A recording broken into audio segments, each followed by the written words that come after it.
Hey guys, can you hear me? Trying to adjust my camera with the cat up here. It's been a little annoying.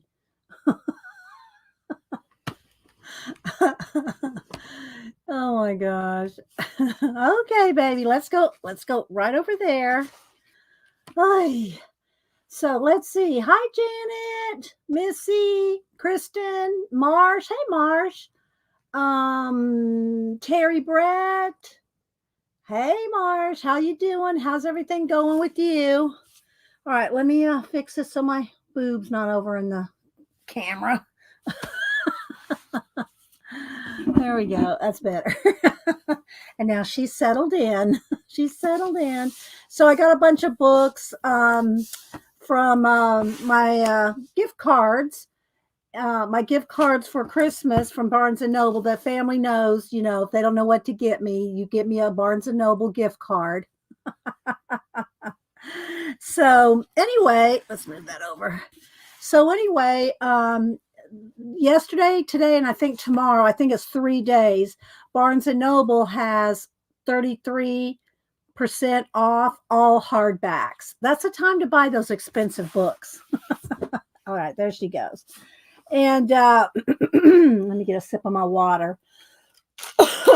So Hubster, y'all know last stream, Monday. See, it feels like I don't even know what day it feels like today.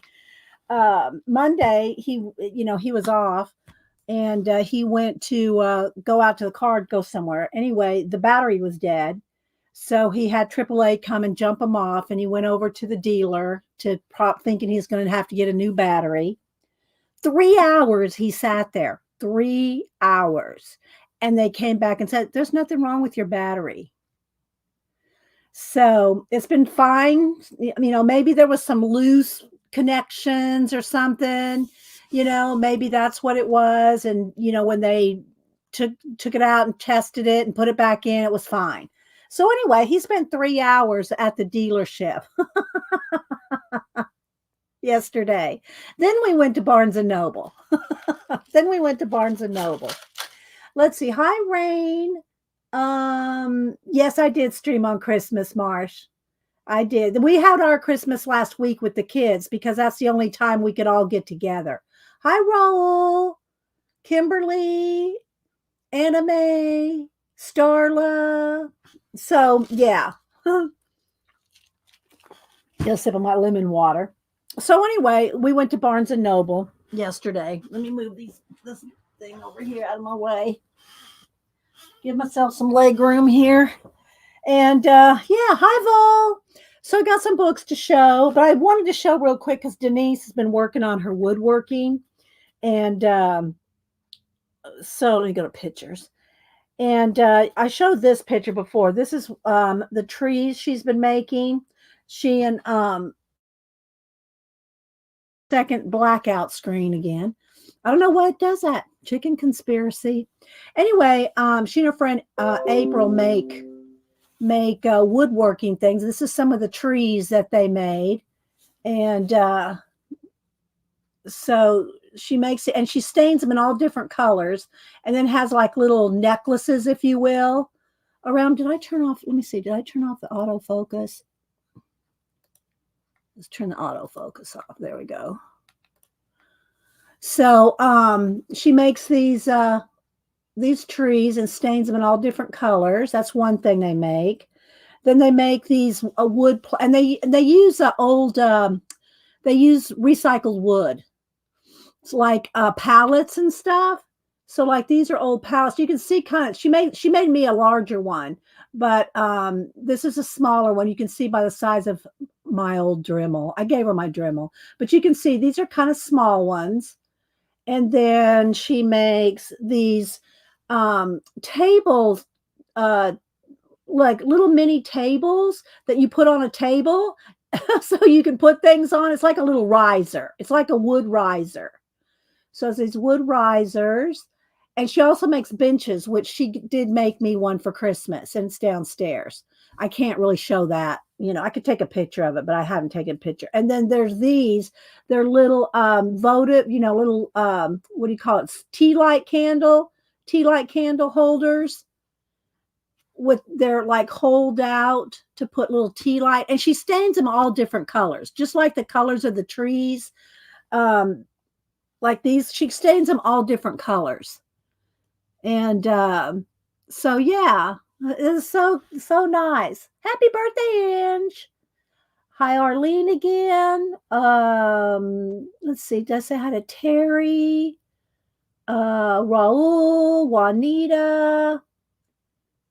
Oh, watercolor pens. Yeah, that would be good too. She spins, Juanita, i.e. Littlefoot. Yeah, yeah. Maybe we could get her to make one, a wood one to hold watercolors. I'd have to give her the like one of the little pans or something for her to make it to fit the little pans. Hi, Barbara, Chicken Pot Pie Society. Yeah, take yourself out to eat. Hi, Debbie. I think I've caught everybody. So yeah, so I said I'm going to show them on my stream tomorrow. She goes, okay.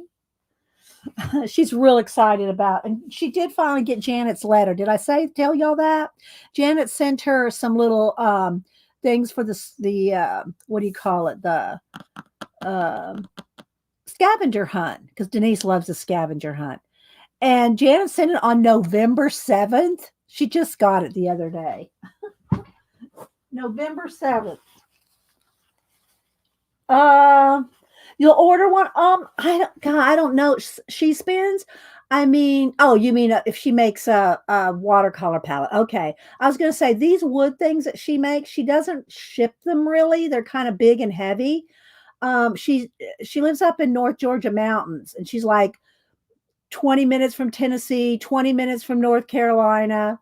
And so a lot of the people that buy her stuff live up there in the cabins, and, or have cabins for vacation and stuff like that. And so she sells locally. I don't even think she's ever had to ship anything because she sells them as fast as she can make it. I think she said that April's mom, they made her one. And then somebody said, I need one, but I need it by Christmas or something. So they said they had to repo April's mom's bench and say, we'll make you another one. But I thought that was funny. They had to repo her gift. Let's see. It's going on. It was yesterday, today, and tomorrow, Marsh, I think. I think the 33% off is those 3 days. Yesterday, today, and tomorrow. I'm pretty sure. Let me look. I got the thing here. Let's see here, Marsh. Okay, here it is. Yeah, three days only, in store only. The 26th through the 28th. So yeah, through tomorrow. Yeah. So yeah. Let's see. Hi, Joanne. How you doing? We've been having so much fun giving away your cards. It's been fun. I think everybody's enjoyed getting them. Must have gone the same route as my Faithful Mess letter D. Oh, yeah, but you finally got that. Yeah, Terry finally did get Faithful Mess's letter about like 2 months later. Exactly. Exactly, Terry. Okay, Angie, good for you. Go buy you some books. Let's see. Yeah, go look, Marsh, because now's the time. Like this book right here, I probably would not have bought if it was not 33% off. It was expensive. This is one of my more expensive books, but it's so this is a time to buy them if you're going to buy an expensive book. Plus, I did not pay a dime for any of this. It was all gift cards from Christmas. So yeah, I know, Joanne, right? Hi, Leah. So let's see, do I have anything else? Oh, and we did not pull a prompt for we did not pull a prompt on Monday. So let's see, Terry, pick a number between, and I wrote down here, between 12 and 295, so we can pick a page. Terry works on these, so I'm letting her pick a page. Let's get another post-it for today. This will be week 4. This is week 4, and today is December 27. Okay. All right. Terry, pick a number between 12 and 295. 83. Okay, 83. All right, let me see how many are on that page. You might have to pick one from that. Let's see. Or is it, there might just be one on that page. Okay, there's just one. Okay, here we go. And I don't pre-read these. I don't know what they're going to say. So, but this is the prompt for, and you can make a comic, you can make a cartoon, you can make a poem, you can write a song. But anyway, it's 500 fantasy writing prompts from Erica Blumenthal. And this is kind of our new prompt list for a while anyway.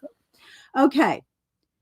An epic war between two rival families fighting over land and love. Now that kind of sounds like Romeo and Juliet, but it doesn't have to be. It could be a fantasy story, right? It could be a fantasy story. An epic war between two rival families fighting over land and love. That's the prompt. And again, I'm just doing this because I thought we did try something different. Okay, let's see. I'm looking around, see what else I got here. Oh, I did pull my big old posters before we do the books. Y'all know, if y'all did not see it, I did post, and it's going to flash out here. Yeah, the light's not captured. But anyway, I did post my poster on Instagram. So if you want to see it close up, I have to turn down the light if I'm going to show the posters. But I'll show them all. I'll show my other big posters that y'all have seen before. I'll pull it all back out later when I can move the camera and move the books and all that. So we'll show that again. I'm using Poor Toast and let's see here. All right, baby, I see you. I use Poor Toast and Kate Curry's books that they I requested these books and they made them.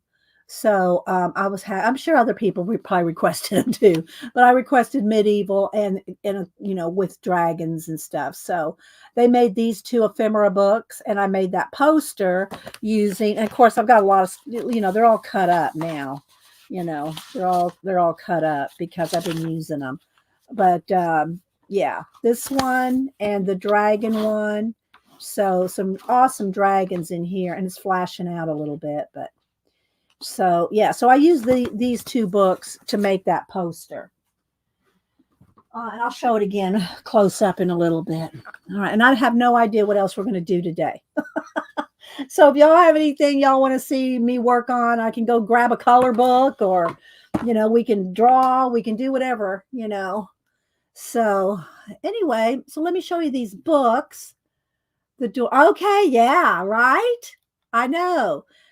There's so many good books that they have out. Just look up Poor Toast or Kate Curry on Amazon. And my lemon water's giving me hiccups. So, hi, Anne. Hi, Miss Little Picola, my little snapdragon. Do pastels? You mean pan pastels? I don't do regular pastels, Marsh. The only pastels I really do are pan pastels. I don't like to touch regular pastels. I mean, I'll do it like in life drawing classes or life drawing sessions. I'll use charcoal and stuff. I just don't like the feel of pastels, the hard pastels. But pan pastels are different. Plus, you use them with a tool. You use pan pastels with a tool, you're not really touching them. It's something dry and about the chalkiness of them. So if you want pan pastels, I could color something with pan pastels, but I'm not gonna pull out the pastels. I do have some pastels. Whatever pastels you want. But you're probably used to using like chalk, like sticks and stuff, or oil pastels. I do have some oil pastels, but I use those just like in art journaling. I don't really make things with oil pastels, like pictures or something. Please. Oh, thanks, Leah. Yeah, thanks, guys. Thanks for the thumbs up. And let's see, where's Raul's here? Where's Raul? If y'all go, how's Cam? Cam's, he's better. He was sick for about 3 days, but he's better as of yesterday. I haven't talked to him today, but he's better. But he was sick, and we just put off, which was good because we had to get the truck fixed, or we thought we had to get the truck fixed yesterday. So we didn't meet up with Boo. We'll meet up with her, and she doesn't want to meet up with her on her birthday because that's New Year's Eve, and she's going out with her friends on her 21st birthday. So it'll be the next weekend after that that we'll go take her out for lunch and I'll take her shopping or something for her birthday. And then Cam can be with us too, because he was sick. So he wouldn't have been able to go. It was pouring down rain. The traffic was horrendous, bumper to bumper, just going up to Barnes and Noble. And then Hubster had to sit for 3 hours yesterday waiting on the truck. So wouldn't have been a good day to try to go meet with her anyway. So yeah. But he's feeling better. Thanks for asking, Raul. And speaking of, go to Raul's YouTube channel, go to his community tab and or Miriam's and find, and maybe Piccolo put in a link to the New Year's Eve streamathon, which starts on the 31st early morning, goes all day Thursday, well, whatever day it is. I'm not sure if it falls on. Is it a Friday? What day does it fall on? Saturday? I don't even know what day New Year's Eve falls on. Yeah, Sunday. It's Sunday because I'm streaming on Monday, which is New Year's Day. So I'm streaming on New Year's Day, but it starts on Sunday. So all day Sunday and Monday we have streamers in the New Year's streamathon. And there's links to all the channels that are participating on Raul's and Miriam's channels. So y'all have plenty to do on New Year's Eve and New Year's Day. Portrait or animal portrait? I don't think I'll have time to do a whole portrait, Starla. I don't, those kind of things. I mean, I can sketch some animals, but I can't do portraits. You're talking a lot of time. A full-on animal portrait or person portrait will take me a full day, and that's if I don't do anything else. Otherwise, I can do a portrait in a couple of days, but that's if I just don't do nothing else. So I can't really do a portrait, but I could do sketches. Let's see. Good morning, Linda and Tim, if you're around. I know. I can't believe it. And Cameron's 24. He corrected me the other day when he was here. I thought he was 23, but he's 24. He's 3 years older than Boo. So yeah, Boo's 21 and Cam's 24. Let's see. Thank you, Julie Topaz. Happy wonderful Wednesday to you, although I don't even know what day it is, to tell you the truth. Because we did Christmas ahead of time, and on a Tuesday and Wednesday the family were here and spent the night, and Denise came the Monday before and we went shopping. Oh my gosh, it's been like I totally did not even know today is Wednesday. Hi, Allison. Merry Christmas. Thank you, Lisa. Let's see. Thank you, Picola. So there's the links for the streamathon, guys. So grab that link for New Year's Eve and New Year's Day. Okay. Janet and I will be streaming at our usual times on that Monday, our same times. Janet and I will be. And then everybody else is streaming the day before and all during New Year's Day as well. Thanks, Picola, my little snapdragon. So yeah, so these are my Barnes and Noble purchases, that people that gave me gifts to Barnes and Noble. I was able to purchase these. Let's see. I said hi to Barbara, Laura. Good morning, Tia. Said hi to Rain Girl. We watched the Barbie movie. Well, yeah, Samantha loved it, but Marsh. I can throw down some man cards for you if it'll make you feel better. I have not seen. I don't go to the movies. I don't go to the theater, I should say. I don't go to theaters anymore. I just don't enjoy the whole thing. Hubster will go. If there's a real good movie he wants to see, he'll go by himself. And the kids go. They went and saw Willy Wonka. They loved Willy Wonka. The new Willy Wonka. They love that. And I think the next movie Hubster will probably go see is they're reshowing The Wizard of Oz on the big screen, and he and Samantha will go to that. They'll go. Yeah. I think that was one of her Christmas presents to her granddad, was to go to the movies together. Because that's the thing. They fly to LA, they do stuff together. Cameron never can get any time off. He did get time off to go to London, though. He did get time off to go to London to the London Hair Show in October. So he did go to London. So, but, and he's been out to LA with Hubster 3 I think 3 different times, and I think Samantha's been out there with, and they don't go together. I mean, they'll just go like he'll either take Cameron or Samantha, and then they go visit Annie, Logan, and Dan. Oh, and speaking of, I'm going to show their picture, their Christmas picture. I don't think she'll mind. I'm going to show their Christmas picture. Let's see.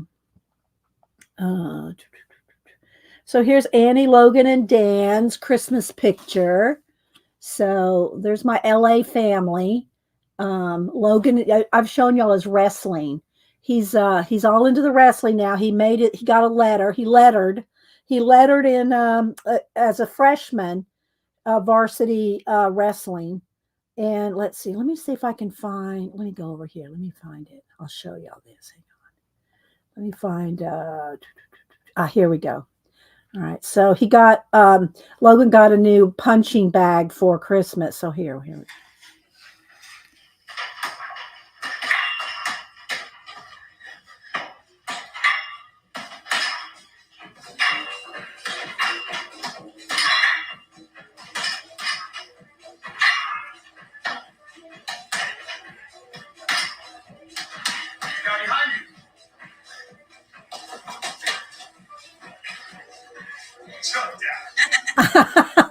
So yeah, that was he got some new punching bags for Christmas.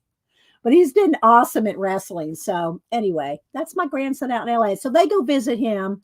He takes Samantha, and she loves going to LA. You know, she's into fashion. You know, she's getting a degree in fashion merchandising, and that's what she's all into. So she may end up out there. Who knows? But yeah, I know, right, Devin? He's all into this. I showed y'all his wrestling video last week or Monday. I don't remember what day it was, but yeah, he's good at it. Okay, so let me show you my books, and we'll see if we want what we want to do the rest of the time. I know. Thanks, Devin. Isn't it a cute photo? Yeah, they try. I think they do a pajama Christmas photo every year. When I get so.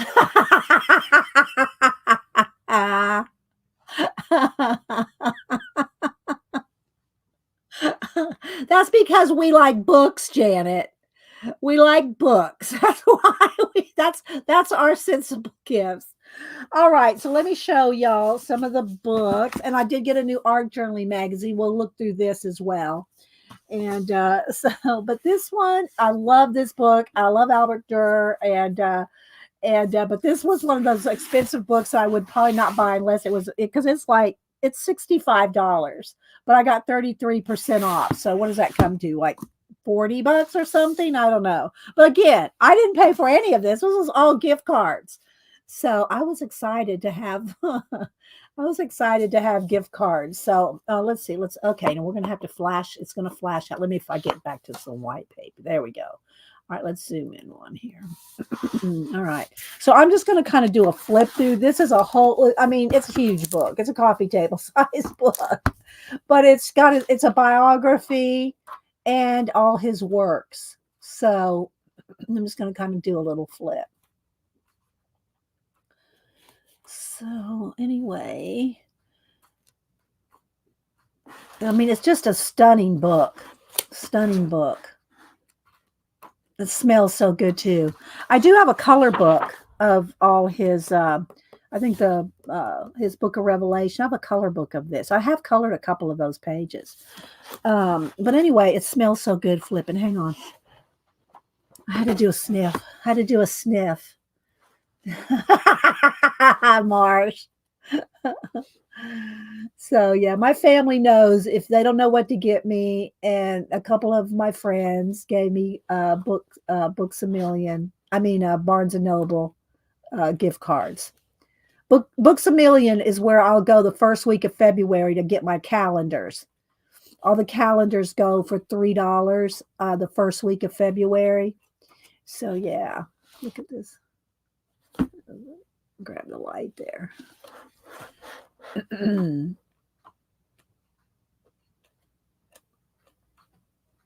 So look at that. Isn't that awesome? System alert, the books sniffers are here. Yes, the book sniffers are here, Juanita. But anyway, so the 33% off is yesterday, today, and tomorrow. Hardbacks. 33% off hardbacks. I mean, it's a huge book. But y'all know I love to collect me some art books. Look at that. Isn't that awesome? I mean, I could just stare at this. Yes, they do smell good. I've actually drawn this before off of his picture. I've drawn that. Not as well as he does it, of course, but I have drawn it.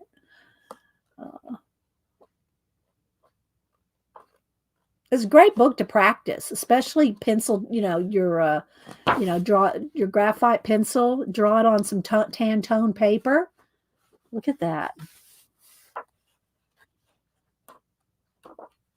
Okay, and then here's all the information about each of the pictures. But yeah, look at that right there. And it is flashing out. There we go. That's better. A little better right there. So the ISBN for this one, and the 33% off is in store only. Bye, Angie. Go buy you some books with your Amazon card. Hi, Mary. So anyway, it's in store only. So I'll give you the ISBNs, but the sale is in store only.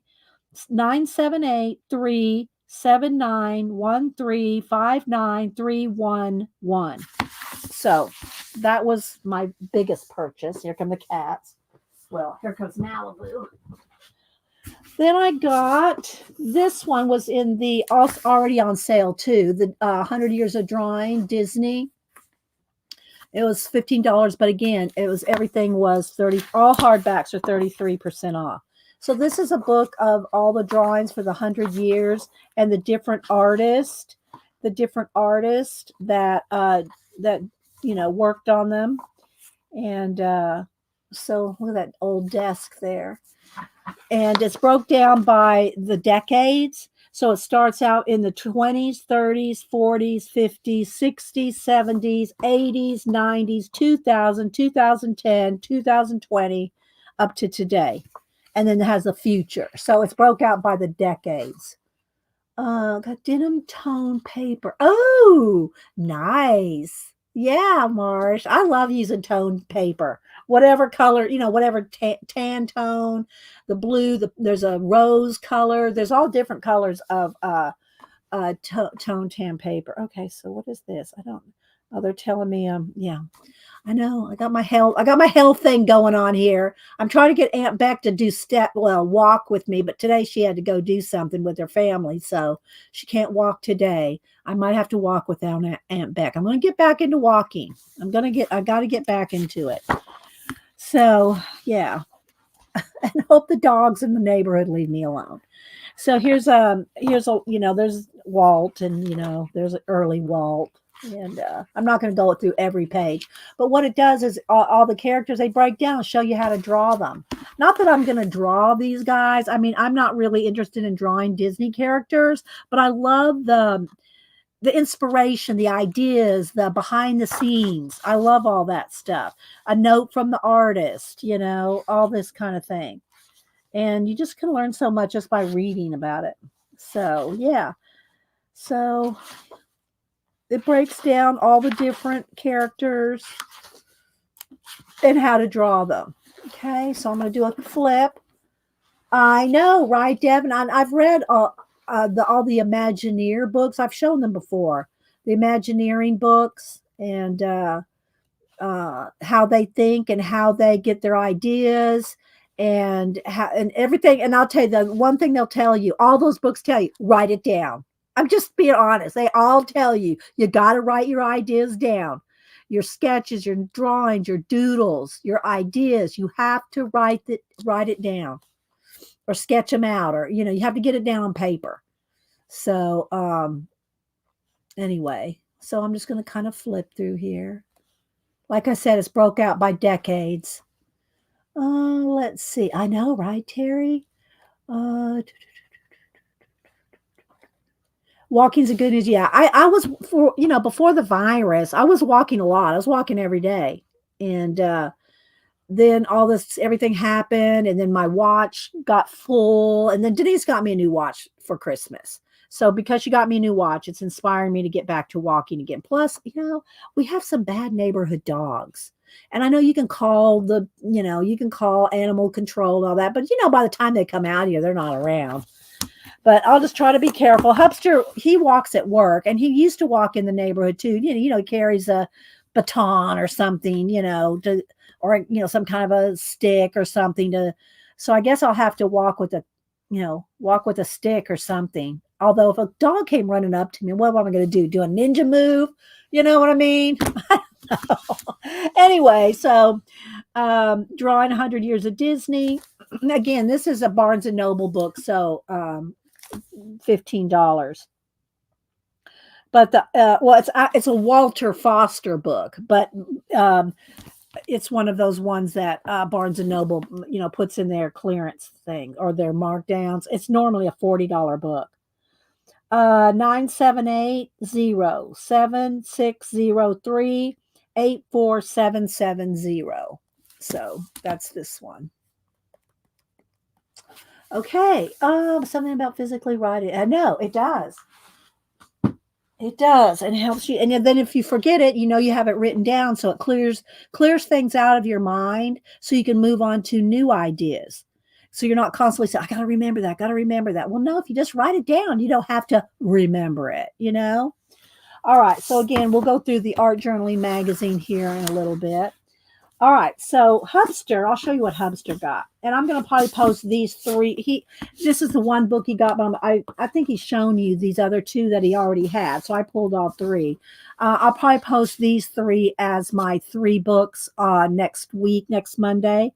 I try to post 2 or 3 books on my community tab every Monday. So check out my community tab every Monday.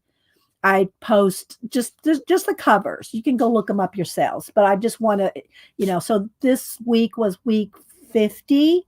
So I didn't start till the middle of January 2023. So I've got 50 posts under my community tab of books. So if you don't know what to read or you want some inspiration or ideas, go look at my community tab. Not that that's the only place to get inspiration for books. I mean, I follow booktubers, and remember I recommended Jennifer Brooks. She's one of the new booktubers that I found in the last few months. I really like her. The books she reads are probably not the books that I would read, although she did recommend, she loved the Jade trilogy. So I did buy the Jade trilogy.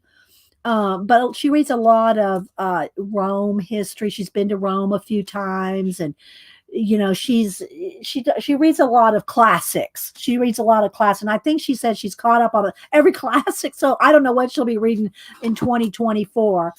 And but anyway, I really like Jennifer Brooks. Her vibe, booktuber. So anyway, this is the one Hubster bought himself. He only bought himself one book. The Wise Gals, the Spies Who Built the CIA and Changed the Future of Espionage. Nathalia Holt. And so I'll go ahead. Oh, I froze. Hang on, guys. I'm froze. Let me see what's going on. I don't know why I froze. Eek. Can y'all still hear me? There it goes. I froze for a minute. I don't know why. But I think we're good now. So as long as y'all can hear and see me. Okay, Bacola, get your tea. So anyway, he already has these 2 books. And so these are the 3 books I'll post on my community tab this coming Monday, next Monday. So the D-Day Girls, and I think he's shown these on my show over the last few months.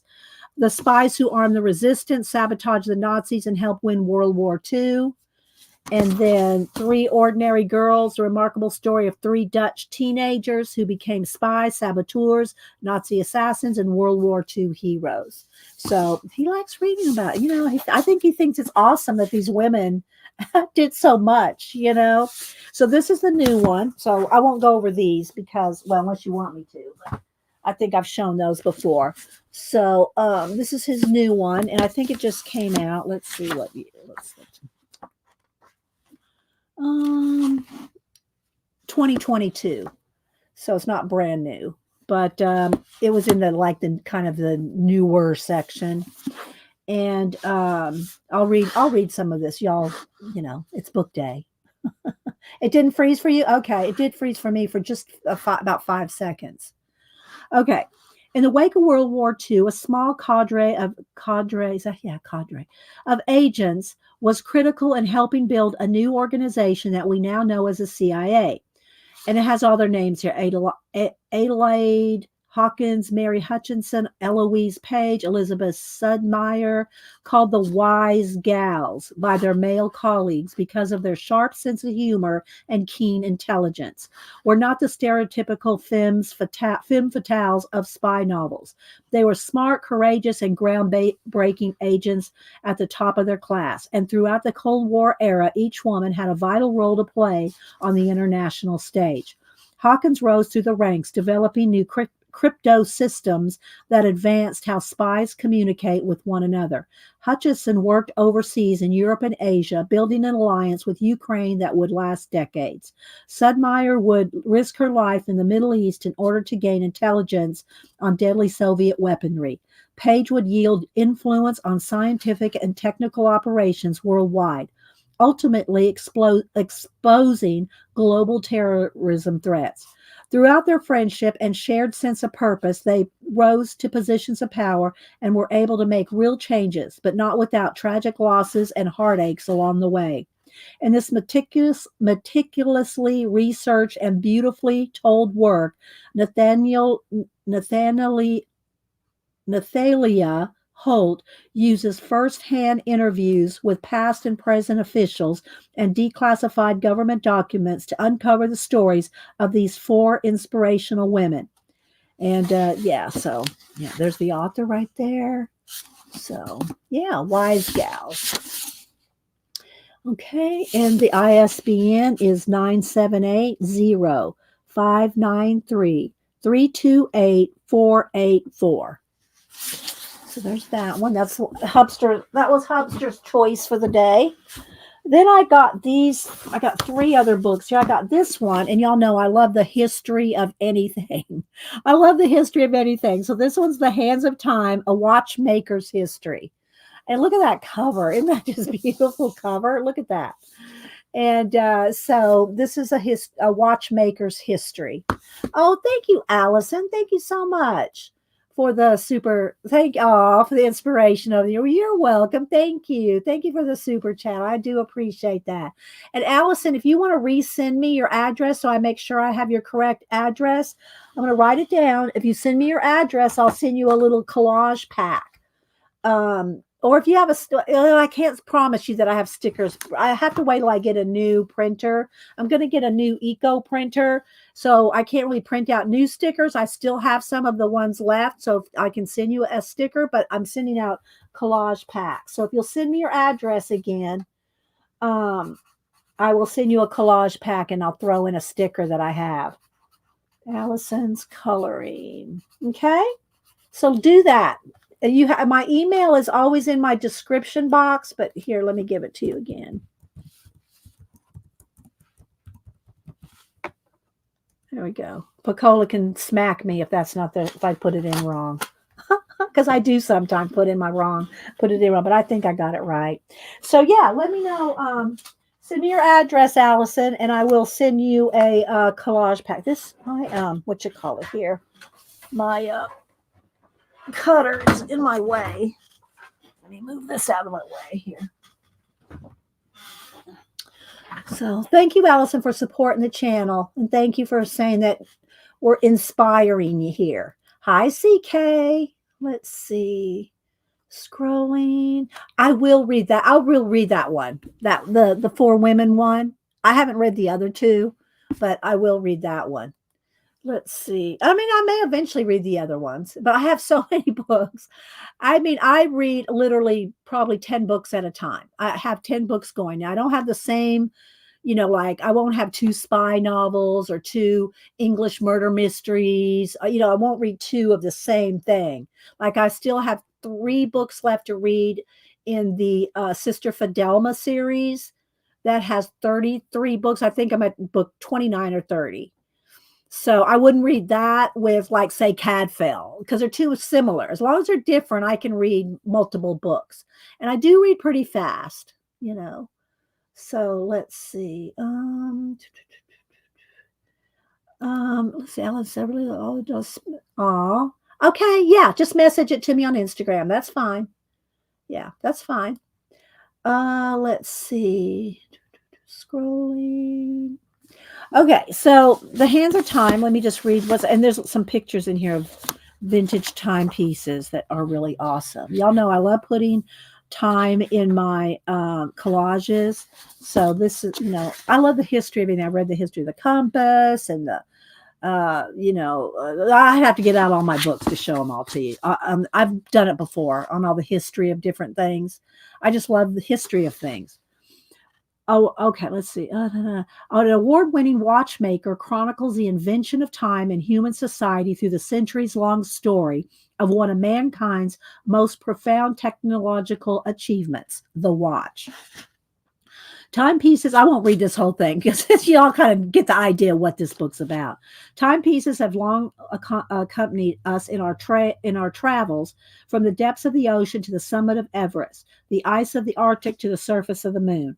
The watch itself, a human invention, has sculpted the social and economic development of modern society. It is an object that, when disassembled, lets us see into the motivations of inventors of the past and into the lives of the people who treasured them. Hands of Time is a history of watchmaking, describing our earliest attempts at timekeeping and the engineering breakthrough that gave us the first watch across ages to the horology. It's HORO. That's like the study of time or watches, I forget, of today. When the timepieces hold cultural and historical significance beyond what their creators would have imagined. And it goes on. So, so that ISBN is 978-006-304-8706. And that's the watchmaker's history. I know, right, sister? And good morning, sister. All right, let me get a sip of mine. Rachel, if you're back there, good morning. I do a little ASMR for Rachel. And if y'all missed it, Rachel did send us a picture. I showed it on Monday, and she said it was to me and the fib, so I'm assuming it's fine to show. I showed it on Monday. And let's see here. So here's a picture of her and Michael. There we go. There's our Rachel. So, and Michael. So, yeah. And if y'all missed it, I'm going to show this again. Because y'all know I got to brag on my family here. Hang on, let's see. So here's okay, let's go over there. Gotta go stay over on that side, baby. Not near my keyboard. Here's a picture of Logan practicing his he got punching bags for Christmas.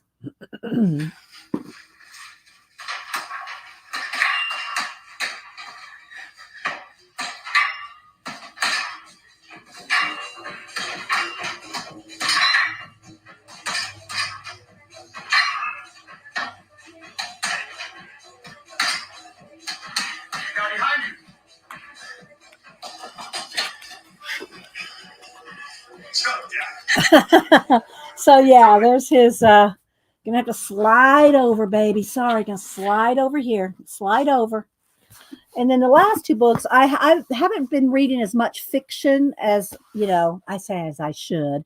I'm going to read the Jade trilogy and some of the other books that I showed y'all last week. But I got two new fiction books, and they're brand new. These are brand new. Let's see. I put myself on a book buying freeze and finish the 10 that I've started. Okay, well, good luck with that, Arlene. That's all I got to say. Good luck with that. We read at night. We read in bed every night. And so the top of my dresser, I don't know what other women keep on their dressers, their perfumes or their whatever. My whole top of my dresser is books, piles of books. So I cannot ever say that I'm not good. I'm on a buying freeze because I love books. I always have. Since my grandma taught me the alphabet when I was 3 years old, I've loved to read. And I've always collected books. I did sell off my science fiction collection one year when we moved, because y'all know I've moved like 30 times in my life. So one of our military moves, I think I sold off my sci-fi collection, and I thought, this people say, "Well, didn't you want to save one or your two?" I said, "No, I'm going to sell all of them." So I did, to a science fiction collector. Sold all my sci-fi books, and since I've bought a few back, but I don't really read sci-fi like I used to, because to me, science fiction is not the same as it used to be back in, 60s, 70s, 80s. It's not the same to me. The Asimov, Heinlein, the different, the old sci-fi. That's what I loved. So anyway, but I did buy this. This is, now it's more into fantasy, like, the dragons. I did get another, I got those, what do you call them? Those two, the duology on the dragons. I can't think of it right now. And I bought them, and then I gave the two to Cameron with the collector's edition, and then I rebought them. But I don't know. That's kind of like down on my list, especially since some people are saying the first one's good, the second one's not. I could go down and get them if I need to, but I want to read the Jade trilogy, and then these two fiction books here. So, all right, let me tell you what these are about. This one looks really good. And I know people are going to go, "That's just so far fetched." Well, that's what it is. That's what nonfiction is. I've read all the intro, and I read the intros. I read everything. There's a map here. I read what books they've published. I read the table of um, you know, copyright page. I read everything. Here's the map of the world that it covers, author's note, and yeah. So she she's a Muslim, and she's writing from an Islamic perspective, as far as I can tell in this story. So let me go ahead and read what it says about the story. Shannon, and I'm not going to pronounce that last name. There you go. Okay, the best-selling author of City of Brass, which I've not read, spins a new trilogy of magic and mayhem on the high seas in this tale of pirates and sorcerers, forbidden artifacts, and ancient mysteries, in one woman's determined quest to seize a final chance at glory and write her own legend. Fantasy books are your new fave, Joanne? Yeah, I'm sort of getting into it because, see, fantasy books is what, when I was reading a lot of science fiction back in the years, and then they started doing the dragons and fantasy, and it's like, no, but I'm trying. I am trying to read the dragons. Okay. I still have to read my Harry Potter series that Janet gave me. I know. Don't anybody email me. Janet bought me the whole series, the collector series, and the nice box of all the Harry Potter, and I've not read them. Every time I've bought them, now this one they can't touch. They know they can't have these. The kids take them and either reread them or read them. Even my mother read all the Harry Potter books. So anyway, I do want to read the Harry Potter books this year. I froze again. There it goes. All right. So anyway, and I'm going to probably not pronounce these names correctly, but the Dragons of Pern books. No, see, that's kind of the time period, Shelley. The Dragons of Pern series, that's about the time that they kind of interrupted my sci-fi, if I'm not mistaken. Or I might be thinking of another one, but I'm thinking that's the Dragon that's like, no, don't take my sci-fi away from me. But I do fall, and I can't remember his name. I just found him over the weekend. He's I'll write it down next time I come across him on YouTube. Or maybe if you look up sci-fi booktuber, he'll pop up. He's in his 60s, and he breaks down why people cannot or do not write science fiction as it was now.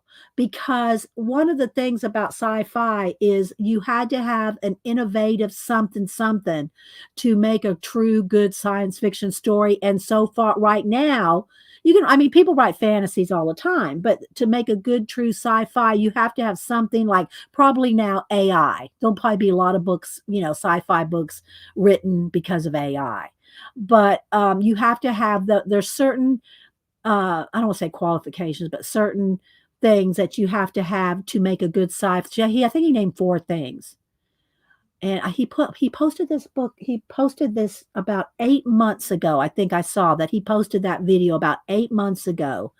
And I can't think of his name. I'll write it down next time. I didn't write it down, so you got to write things down. But I did follow him, and he does post quite frequently. So I followed him, and so I'll get notifications. So the next time he posts something, I'll tell y'all the name of his name. Okay. All right. Shannon Chakraborty, maybe. The best-selling author of City of Brass spins a new trilogy of magic and mayhem on the high seas in the tale of pirates and sorcerers, forbidden artifacts, ancient mysteries, in one woman's determined quest to seize a final chance at glory and write her own legend. Amina al-Sarifi, Sarifi, Sirafi. Amina al-Sarafi, maybe? Should be content.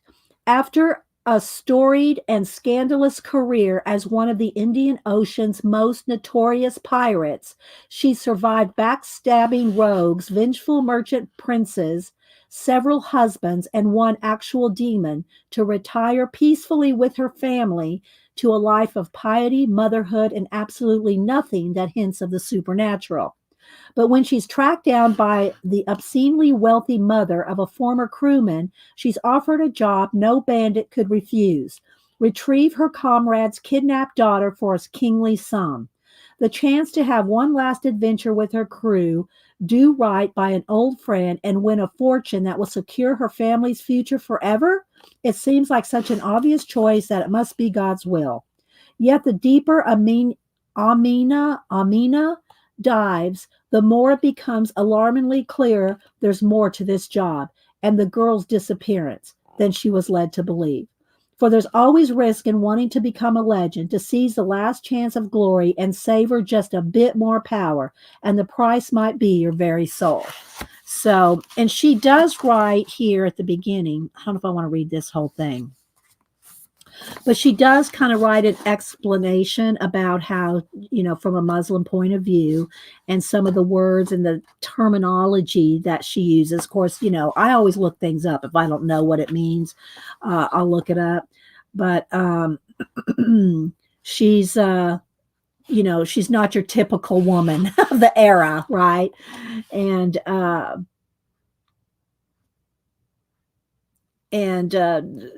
what she goes through. So this tale will sound unbelievable. What proofs and documents could be collected or reproduced? And when it comes to the Nakhudha, Nakhudha, this scribe felt it best to let Amina speak for herself, to resist the urge to shape and couch her words. But for the sake of honesty, another truth will be confessed. Her adventures are not only being told as evidence of God's marvels, they are being told to entertain. So anyway, I thought this was, different. I just thought it was different. And I thought, it would be, Okay, so this is 978-006-2963-505. And apparently this is going to be a trilogy. So, and this just came out this year, 2023. All right, another sip of water.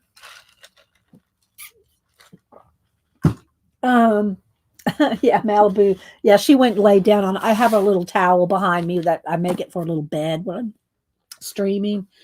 Okay, then this one, and again, I don't know. I've not read it yet. I read up to all the intros, and I do. I read all the intros, to, the from, the dedications. I read it all. I read the covers. I read the back. So anyway, this is Inkblood Sister Scribe, and I got to tell you, it's a cover that drew me to pick it up, and it was in the new Barnes and Noble news section.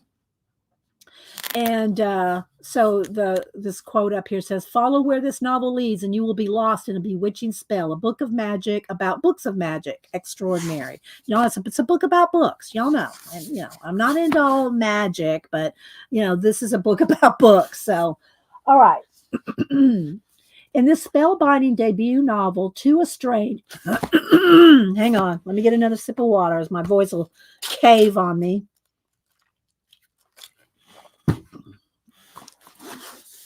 In the spellbinding debut novel, two estranged half-sisters tasked with guarding their family's library of magical books must work together to unravel a deadly secret at the heart of their collection, a tale of family loyalty and betrayal and the pursuit of magic and power.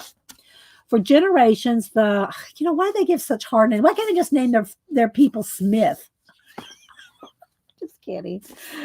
The Collage family has guarded a collection of ancient and rare books that let a person walk through walls or manipulate the elements, books of magic that half-sisters Joanne and Esther have been raised to revere and protect. All magic comes with a price, though. For the years the sisters have been separated, Esther has fled to a remote base in Antarctica to escape the fate that killed her mother. And Joanne has isolated herself in their family home in Vermont, devoting her life to the study of these cherished volumes. But after their father dies suddenly while reading a book that Joanna has never seen before, the sisters must reunite to preserve their family legacy. In the process, they'll uncover a world of magic far bigger and more dangerous than they ever imagined, and all the secrets their parents kept hidden. Secrets that span centuries, continents, and even other libraries. So we'll see how that goes. I could put it. It could be put on the shelf. What is it? When you not going to finish it, I can't think of it right now. Anyway, when you don't finish a book, you shelf it. It could be one of those. We'll see.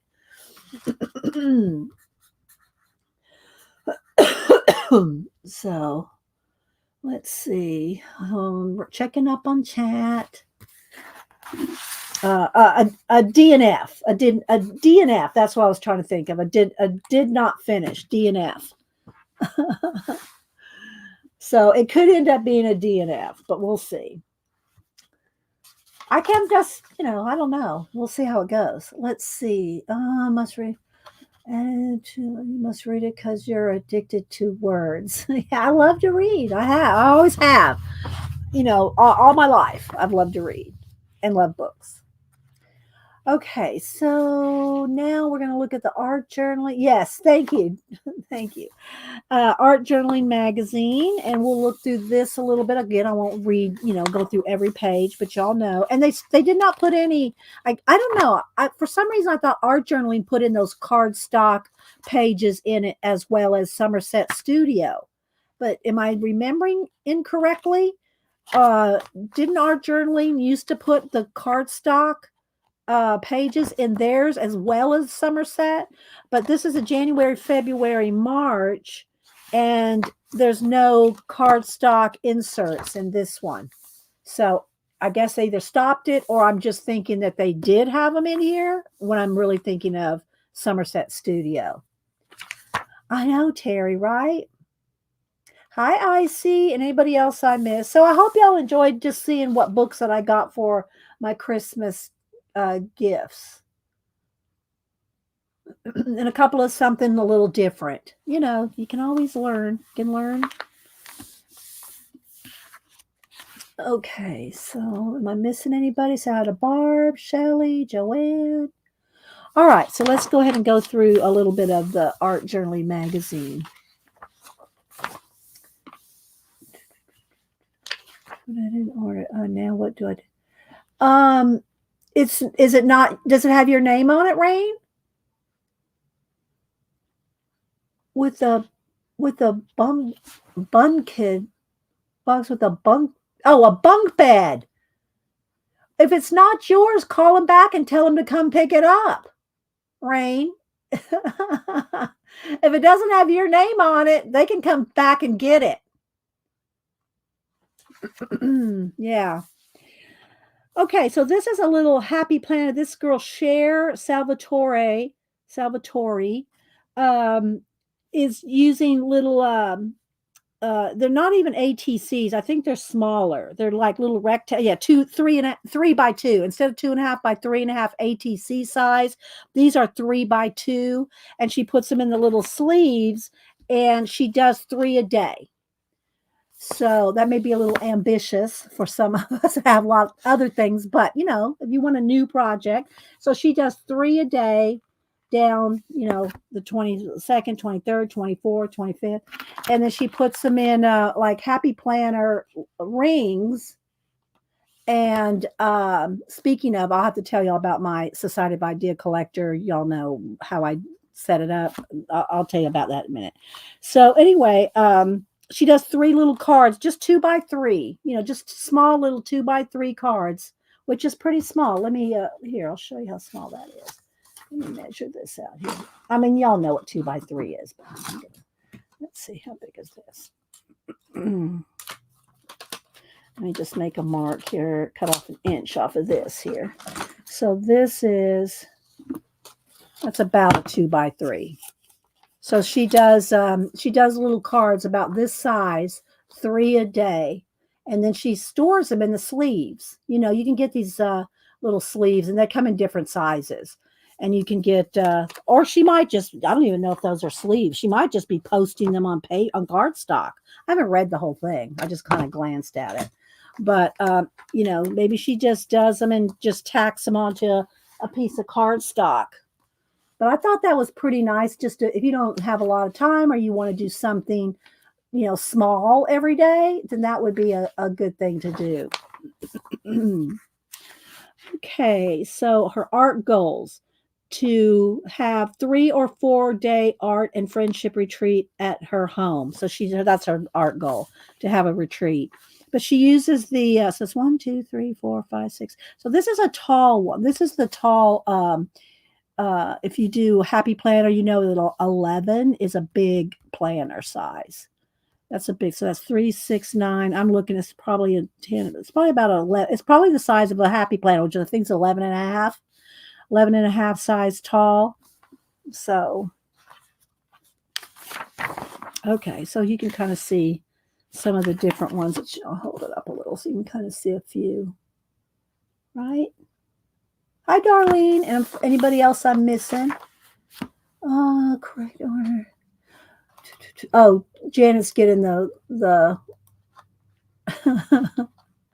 I have them in order in my box, Janet. And the other thing too, guys, is because I am big on reading the books before I see a movie, if there is. I've not seen any of the Harry Potter movies, not one. I've not seen any. I mean, I've seen clips and excerpts and, things like that, but I've never seen any of the movies because I haven't read the books yet. And I don't want the books to be spoiled by a movie. I mean, you're already going to picture the guy, the kids that what they look like in the movie. You're going to picture them when you're reading the book as them, So, yeah. Anyway. Okay, then the next one is color with minimalism. And so, just 2 or 3 main colors. And yeah, tips. I'll probably end up giving this copy to Samantha now that she's into junk journaling. I think there's some ideas in here that may, and the tips and everything that may inspire her with her junk journaling now that she's started her junk journal, which she showed us last Wednesday when they were here. TV movie won't spoil the books. They are quite different. I know, but I don't want to be thinking about the movie while I'm reading the books. Flo, did you get your happy mail?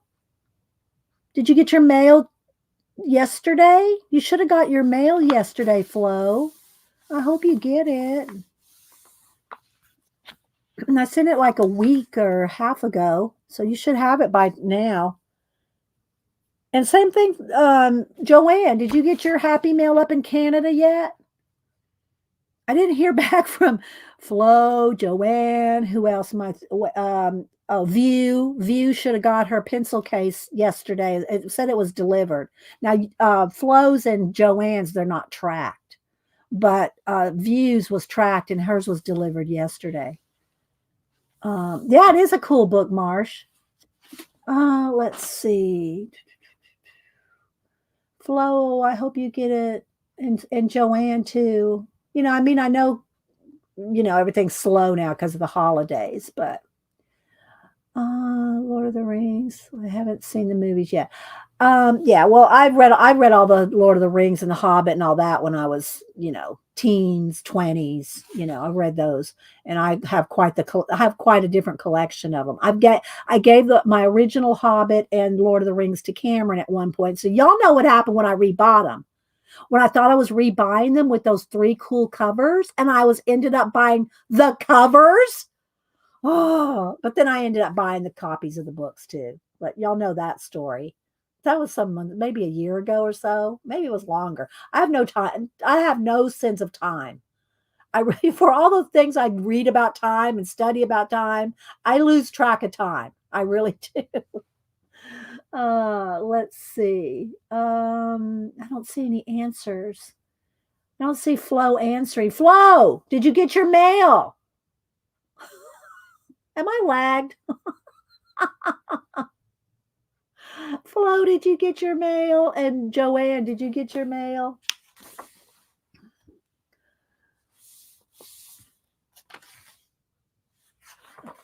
So anyway, there's just lots of ideas in here. Dee Dee, I did answer, huh? Not yet. Okay, sorry, Flo, I missed your answer. I'm so sorry, Flo. Okay, well, hopefully you'll get it today. Hopefully you'll get it today. And no Happy Meal. Oh gosh. Okay. I mailed them like a week and a half ago. Flo's yours about a week, and I think Joanne, yours maybe 2 weeks ago. But yours is going to Canada. So okay. Thanks, guys. I'm sorry I just missed it. Yes, the dust jacket debacle. For sure, Debbie. I mean, Devin. For sure. It was. And good morning, Devin, by the way. I didn't say good morning to you. I'll go run down. Hang on. Let me go grab them. I'll show y'all what I'm talking about. Y'all missed it.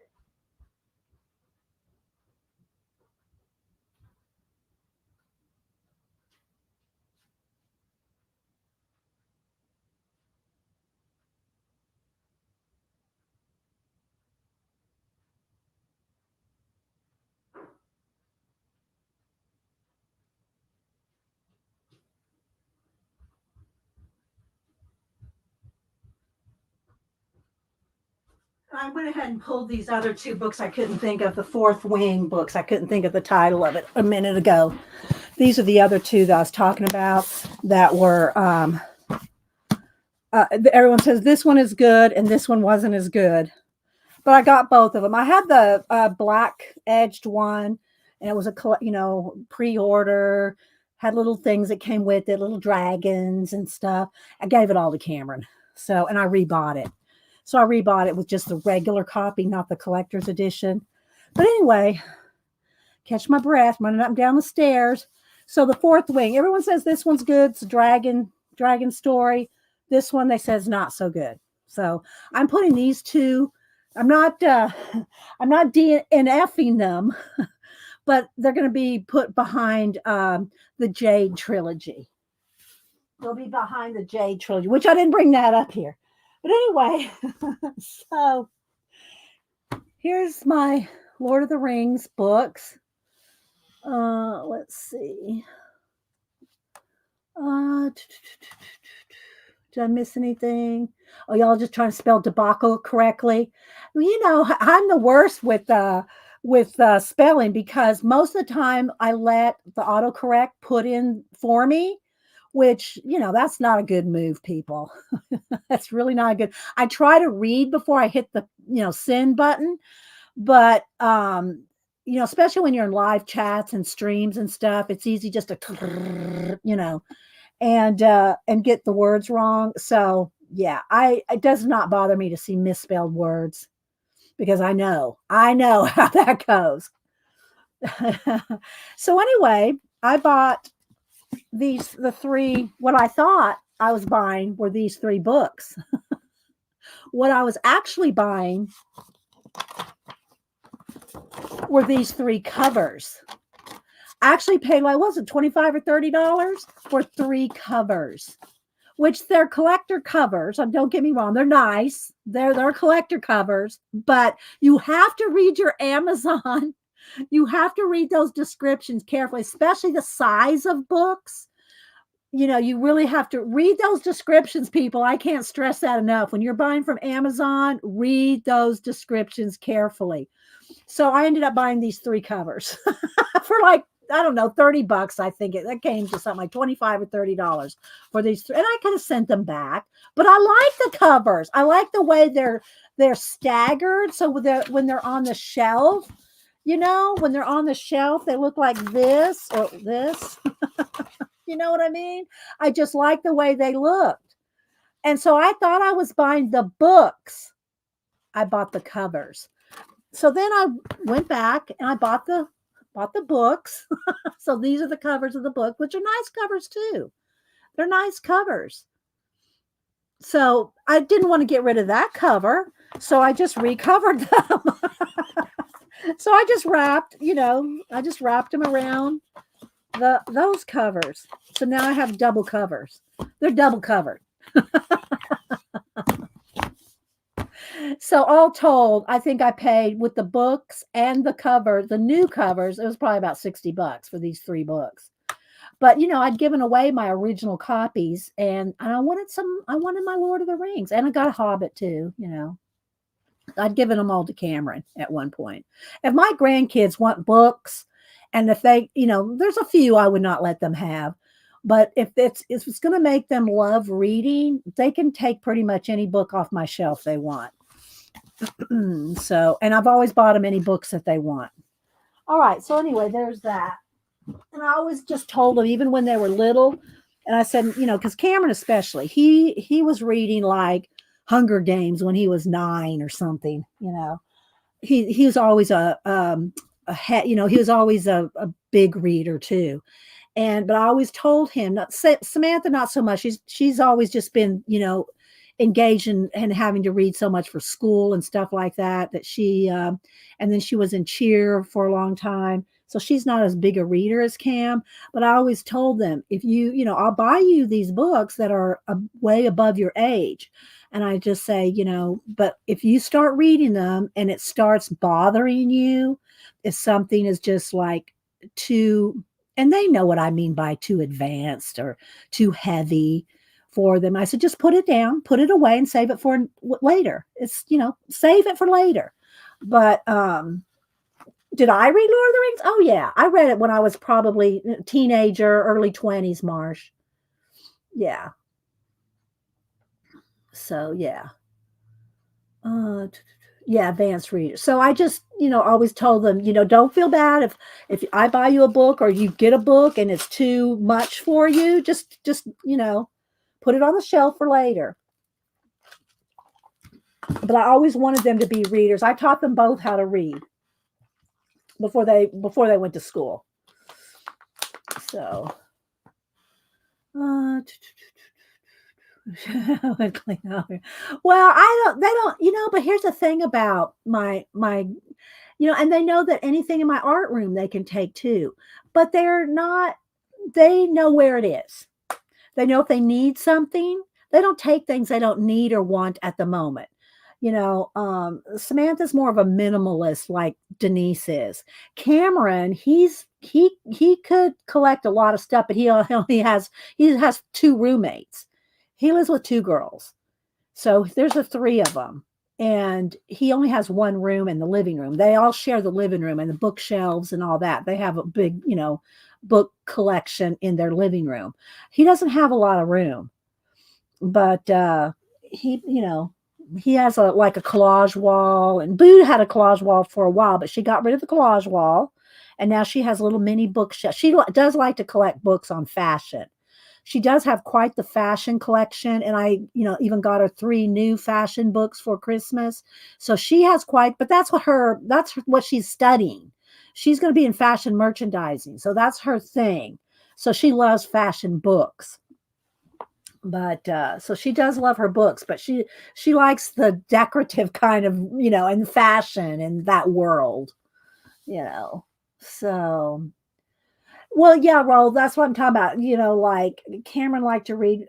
What's that horror writer's name? I had never read him.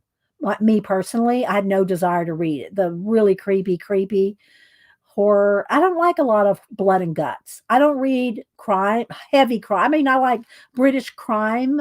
I mean, British mysteries, but not heavy blood and guts and arms flying. I don't like that. Hi Jasper. No, not Stephen King. I read all of Stephen King. No, Stephen King wasn't bad. I still love The Stand. The Stand's one of his best books, in my opinion. And I read it, when it came out in 79, 80. I don't even remember when The Stand came out, but I love The Stand. But no, he's got a weird name. And I don't even know if I could pronounce it if you put it up there. But Cameron likes some of that horror stuff too, not me. And so I would tell him, if you don't like it, don't, just if it comes to the point where you're reading something and it starts bothering you, just put it down. So yeah, Stephen King is meaty. Yeah, I could read Stephen King, but I haven't read him lately. I haven't read his last few books because there's just too many other things that I'm more interested in. Not to diss on Stephen King, but I've just kind of, I don't want to say moved on to other authors, but but anyway, so Cameron could read all that stuff. And he said, I said, oh, Cameron, everyone's watching the Game of Thrones. I said, I don't want to watch the Game of Thrones till I read the Game of Thrones. That's how I am. I don't want to see the movies and the series till I read it. And he goes, Nana, you don't want to read the Game of Thrones. I'm just telling you, you won't like the Game of Thrones, Nana. And I took his word for it. I mean, that might sound funny. You're taking your grandson's word. Don't read the Game of Thrones. So I never have read the Game of Thrones. So, and nor seen any of the series. He said, Nana, you will not like it. So I didn't. But I don't have a problem if I start reading something and I just don't know, not for me. I don't feel bad about it. I don't feel bad about not reading a book, doing a DNF. So yeah. But I couldn't think of let me look it up. I'll look it up. But then I've watched the Alien movies. And now the husband's watched all of them up to the Prometheus #5 or however many there are. After Alien 2, I think, I was like, yeah, okay. I'm just kind of over. But Hubster's watched all. He loves the Alien movies. The movie's good though. Okay, Joanne said I never finished the Game of Thrones, but the movies are good. So, I'm not afraid to say I don't like something or just put it on the, shelf it. Let's see. I'm going to look up horror authors. Oh, I should put in famous horror authors. Wait a minute. Because, Stephen King and wait.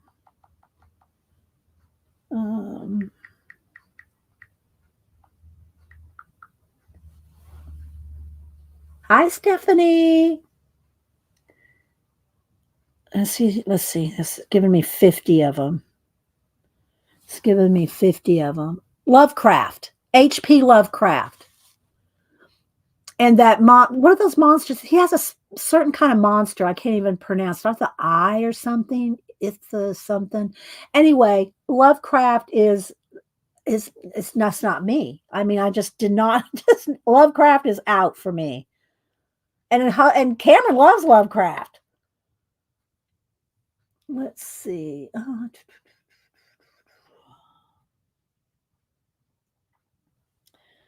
I'm looking for some of the books that.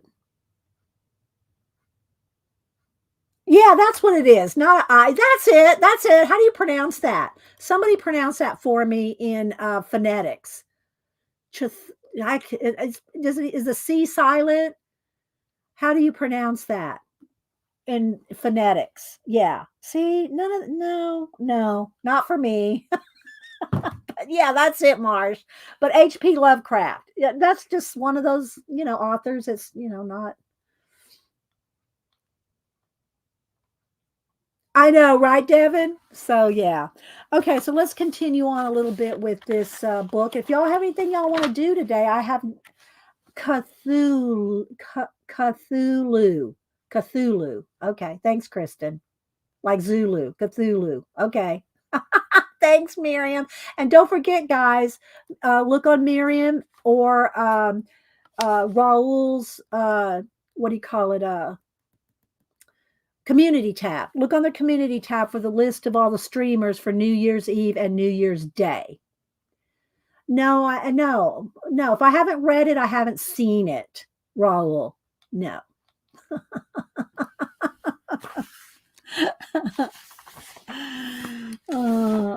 So anyway, but here, this one's kind of cool though, with just little. They're kind of like, this reminds me of clusters. You know, doing little clusters of things, little cards, art cards that are cluster type cards that are, ATC size. By Dragon Ephemera from Port. Oh, I know, right? I love the Portos book. Did you see my poster, Jasper? I posted it on IG this morning. I got 2 copies of the Dragon. I got 2 copies of the Medieval. I got 2 copies of each because the back's in front. You will not be sorry you bought front and back, Jasper, because, and I've already cut into this one, of course. But because the backs and the fronts are so good, the back and the front of the books. So see, I've cut into this one. I cut 4 dragons out of here to use in the poster. But I did post the poster 20 by, and I did pull, that's the other thing. I did pull my other big posters out to show. You will not be sorry you bought 2 copies. Yeah, that's that. Janet and I had pulled those both out to reread a couple of years ago. I think around the time the virus, we said, let's reread this one. And because, a lot of these books we'd read when we were in our 20s. Janet and I are not saying we're old, but we're not, we're not teenagers, Yeah, I know. See, and that just, I don't know. Cameron loves it. Or loved it. I don't know. It's been a couple years since he's even mentioned Lovecraft, but yeah. Let's see. Jasper said, I will go see. Thank you very much. You will go see what, Jasper? You'll see both sides of the book? But it's good to see you. Hi, Mary. Oh, I said hi to you earlier. I'm just scrolling down because Mary's saying hi to Jasper. So anyway, I'll show you my other posters in the new one too. But I did post it. I did post the poster. So anyway, I think I'll give this copy to Samantha because I think it might. Here's some artist trading cards and smaller pieces. I think she'll, might get some ideas, especially the techniques and the tips and stuff. Now that she's doing her junk journal, she loves that junk journal kit that I got from Selena. I actually gave her mine too. I gave her both. I bought her one and I bought me one a few months ago. I gave her, they're fashion themed junk journals that Selena was selling on her Etsy. She probably still has some. Amore Fabriques with a Q. And I bought Samantha one and me one. Well, she was picking through both of them. I just said, just take them both. And she made the book with the velvet cover. It's really cute. She showed it last Wednesday. So yeah, so these art journaling magazines are very inspirational. Although because I've been buying Somerset Studio, and then art journaling was a offshoot of Somerset Studio. I've been buying them since I think 1996. I still have some of the original ones. So I've been buying these books for now going on 30 years. 96, yeah, 2026 would be 30 years. I can't even believe that. And so, you start seeing the same things. New people come up and do things, but it's like, yeah, I think I saw that back in 1996. Not exactly, but you know what I mean. So Yeah, there's some of their magazines there. Somerset Studio was their original. And they also used to have a stamp magazine too. I don't think they do the stamp magazine anymore. I don't think. But Stampington is the name of the public. Stampington is the name of their company that produces these books, these magazines. That book is older than Raul said. This book, the 1996, yeah, older than you, Raul, yeah. So anyway, so the art journal, I think I'll save this one for Samantha. But all right, I'm looking around. Let's see if I can back out the camera some. I'll show you my. Let's see. Let's back it out as far as it'll go, and then let's turn down because it's going to want to flash out. So I'm going to turn down the brightness so it's not flashing out. So let me. All right. So this is the one that I posted. I did post this on. See, it wants to flash out. Black does not do the light justice. I don't want to turn it down too much. There we go. That's pretty true to color right there.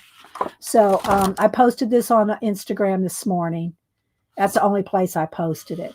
What is the Etsy store that sells junk? There's two of them, Debbie, that I followed. One is Amore Fabriques, and that's Selena that I get all my fabric from. All the fabric she was selling fashion junk journals. As far as I know, it was only the fashion ones that she was selling. The one that I showed on Monday was the Bible Faith journaling kit. That's from Preppy Crafty Girl. Preppy Crafty Girl is Jonna, and she sells all kinds of junk journal kits. You know, she sells ones for men, women, Bible journaling, travel. She sells all different ones. And they run about the same price. And they both are excellent. They're both excellent junk journals. And I showed Jonna's Faith one on Monday. And then it's been a while since I showed Selena's because and Samantha took both of them. There we go. Pacola's putting in links. Okay, so there's Jonna's Etsy shop, which Jonna's Etsy shop, though, guys, is closed until tomorrow. She's out of town. Oh, no, it's closed through today, I think. Maybe she'll reopen it by tomorrow. But she's been out of town visiting her sister Melody. And so she closed her shop through Christmas. So you're not going to probably see anything on her shop right now, Debbie, but bookmark it because she'll reopen probably tomorrow or the next day. That's Jonna. So it's going to look like her shop's closed, but it's just shut down till after Christmas. Okay. And then there's Selena's, there's Selena's Amore Fabriques, and she's where I buy all my Indian and sari and kantha cloth fabrics from. That's Amore Fabrique. And she also has, well, both of them, Amore Fabriques and Preppy Crafty Girl have YouTube channels. So y'all go follow both of them on YouTube. And Amore Fabriques, Selena, she has deals on her Etsy shop every so often, and she posts it on YouTube. So you need to follow her on YouTube to find when she has a deal going on. So follow both of them on YouTube and Etsy. Amore Fabriques is Selena. Preppy Crafty Girl is Jonna. Okay? And both links will be in the my chat stays live after it renders on YouTube. So you'll be able to use those links later. Also, though, remember that if you go back and watch older, a past stream, you need to make sure that you click all messages at the top, because top chat or top messages is the default, and then you will not see all the chat. So you have to do that even on recordings here live and also on recordings. You have to select all. Okay. You're welcome, Debbie. All right, so this is the poster. I did finish it up yesterday, and I posted it this morning. There's not a lot more detail that I added from Monday's stream. I did do most of the extra stuff on Monday, but I did tweak a few things yesterday to get it ready to post this morning. So I did post this on this morning, but I will show you some of my other posters. Some are finished, some are not. And, I don't do these that often anymore because they are time consuming and it's hard to try to do one. This one I worked on 2 streams. There's probably about, I'm going to say between 7 and 8 hours of work into this one, which probably doesn't seem like a lot because there's a lot here. But if you know how I work, I do so much finger painting. I get my fingers, I hand paint the background with finger painting. So, 8 hours is probably really a lot for me to put into a poster. So I'll show you some. This is a smaller one. This is, let me see. I should move them out of the way. So I do have some of these smaller ones. These are, and I did have some prints of some of these smaller ones. I've had a couple people ask me about making a print of the dragon one. I can say I can try to make a print, but when you reduce that big poster down to 8.5 by 11, you're going to lose a lot of the detail. Something like this, I've been able to reproduce in an 8.5 by 11 poster, but those huge ones, it's hard. You lose so much detail. But I will try. I will try to print it out 8.5 by 11 and see what happens. Right. Oh, thank you. Yeah, this is Space Odyssey. And it was so named by Lisa Scott, who's one of our fibs that's passed away a few years ago. But she's the one that named this one, Space Odyssey. And then I just got some, these are some of the smaller ones, like I said, but I'm going to flip them up here. And they're on Instagram. They are on Instagram. And I don't even know in what order these are. Okay, so this next one was a thrift store print that I found framed at the thrift store. And I've, since just repurposed the frame, but it was just a ship on the ocean. So the ship on the ocean turned into this. So I altered it. So I did not paint, I colored over the ship, but I did not print paint the ship. But all the rest is all printed. Collage and mixed media. But that was a print at the thrift store. So, and then this one, this one is on a heavier piece of cardstock. So it's a little, I'm trying to kind of, flatten it out a little bit. So it doesn't want to flatten. Hang on. Let me see if I can flatten. It's because I glued these doors on here. Hang on.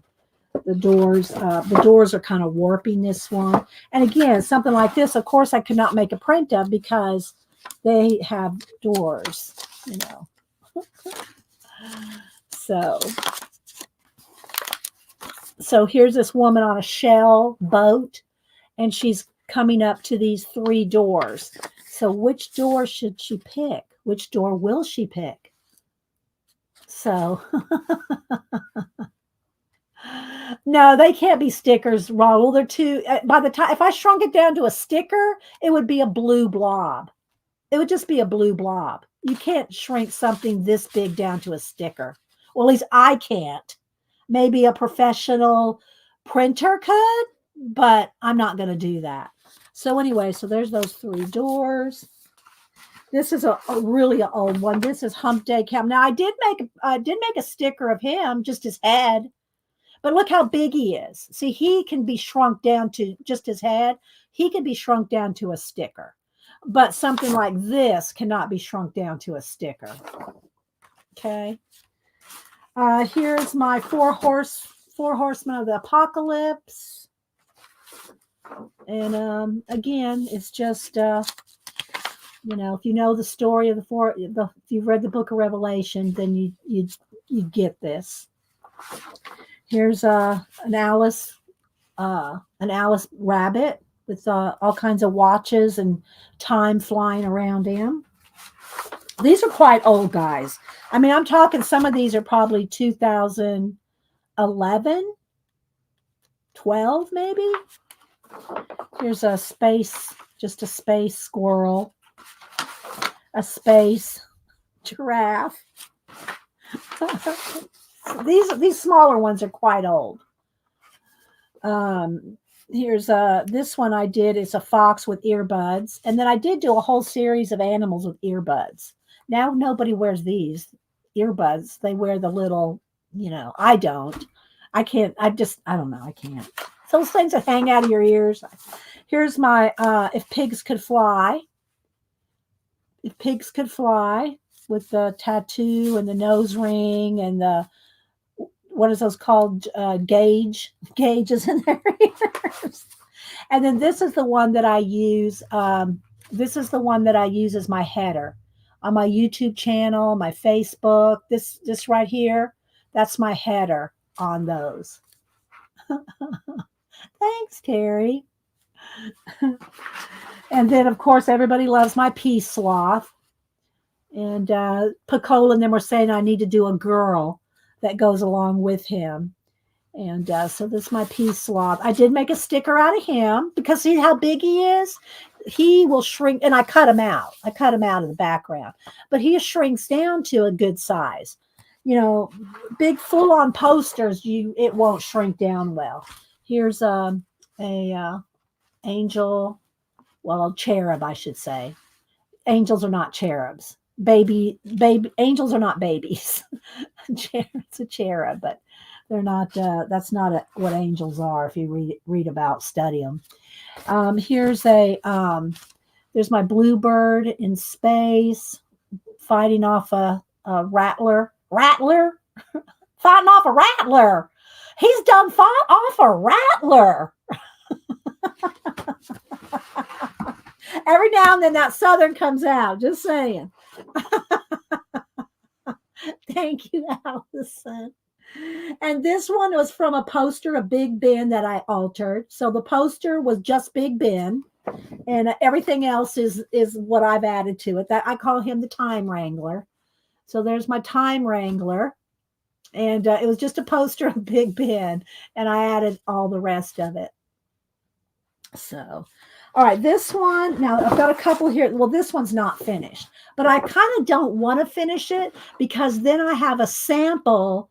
Well, let me go back here. Let me get my phone back out here. I'll show you my, the dragon poster. This is what the dragon poster started out as.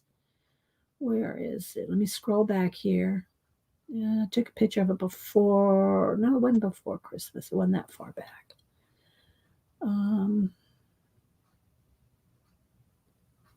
Where are you?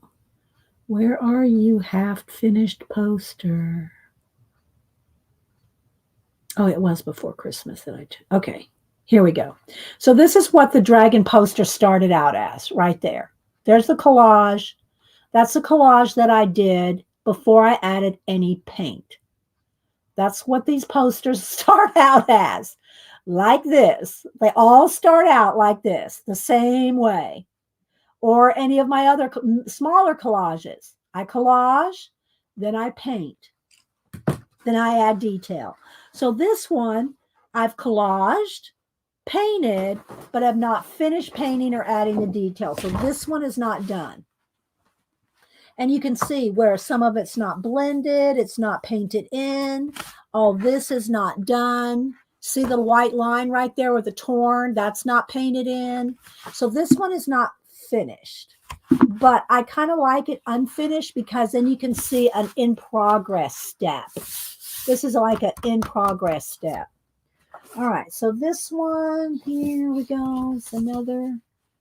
So, yeah, just different things going on. I love to create worlds. Love to create me some worlds. All right, so let me get it to kind of lay flat.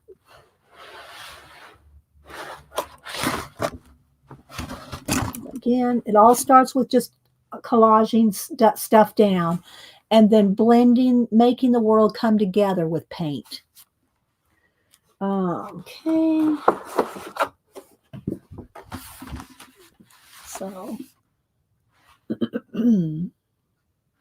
So there's always a lot going on in my world. There's a lot going on up in the head. So you got to put it down on paper. But I like certain colors. Y'all know my favorite colors are Payne's Gray, Sienna, and Yellow Ochre. but I try to break out of those colors sometimes, but it's hard to get away from. I love these colors so much. The Renaissance colors, I love those colors so much. And so it's hard to bust out of them. But, I love my space. I love my outer space, my sci-fi, and my time element. So I do a lot of, time, watch hands. I never get tired of it. I just don't get tired. I don't get tired of time. There's another one. I got me a little robot down here, and he's doing something with the time hands here. And people go, well, what does that mean? What does this mean? Well, what does it mean to you? Because different things, different elements can mean something different to you. It's what you see in it. And that's why I don't put a lot of people in my collages, because I want you, the viewer, to be the person. You are the person in the piece. Do you know what I mean? So it's what you see in it that matters.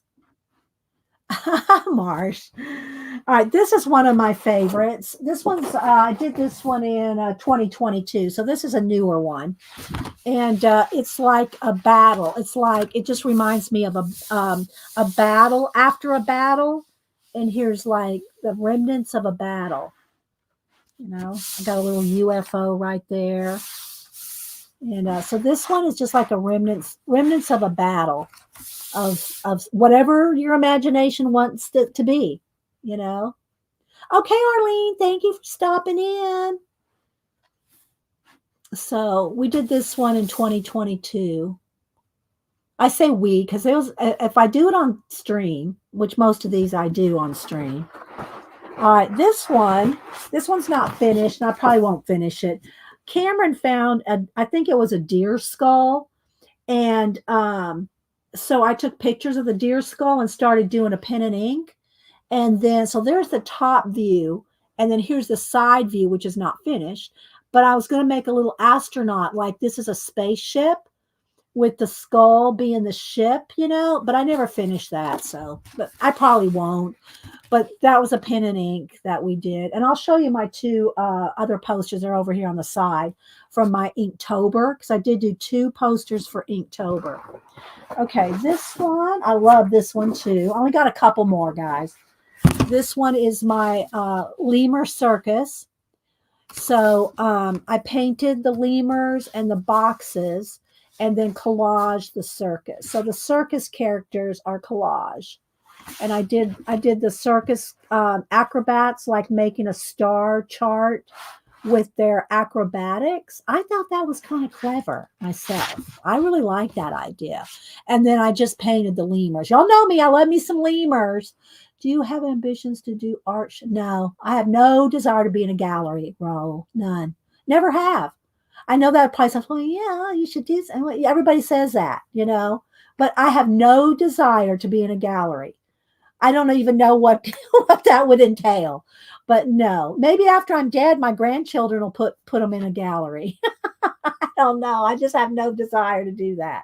I like inspiring, encouraging, helping, showing techniques. I'm not a teacher because I don't have the patience to be a teacher.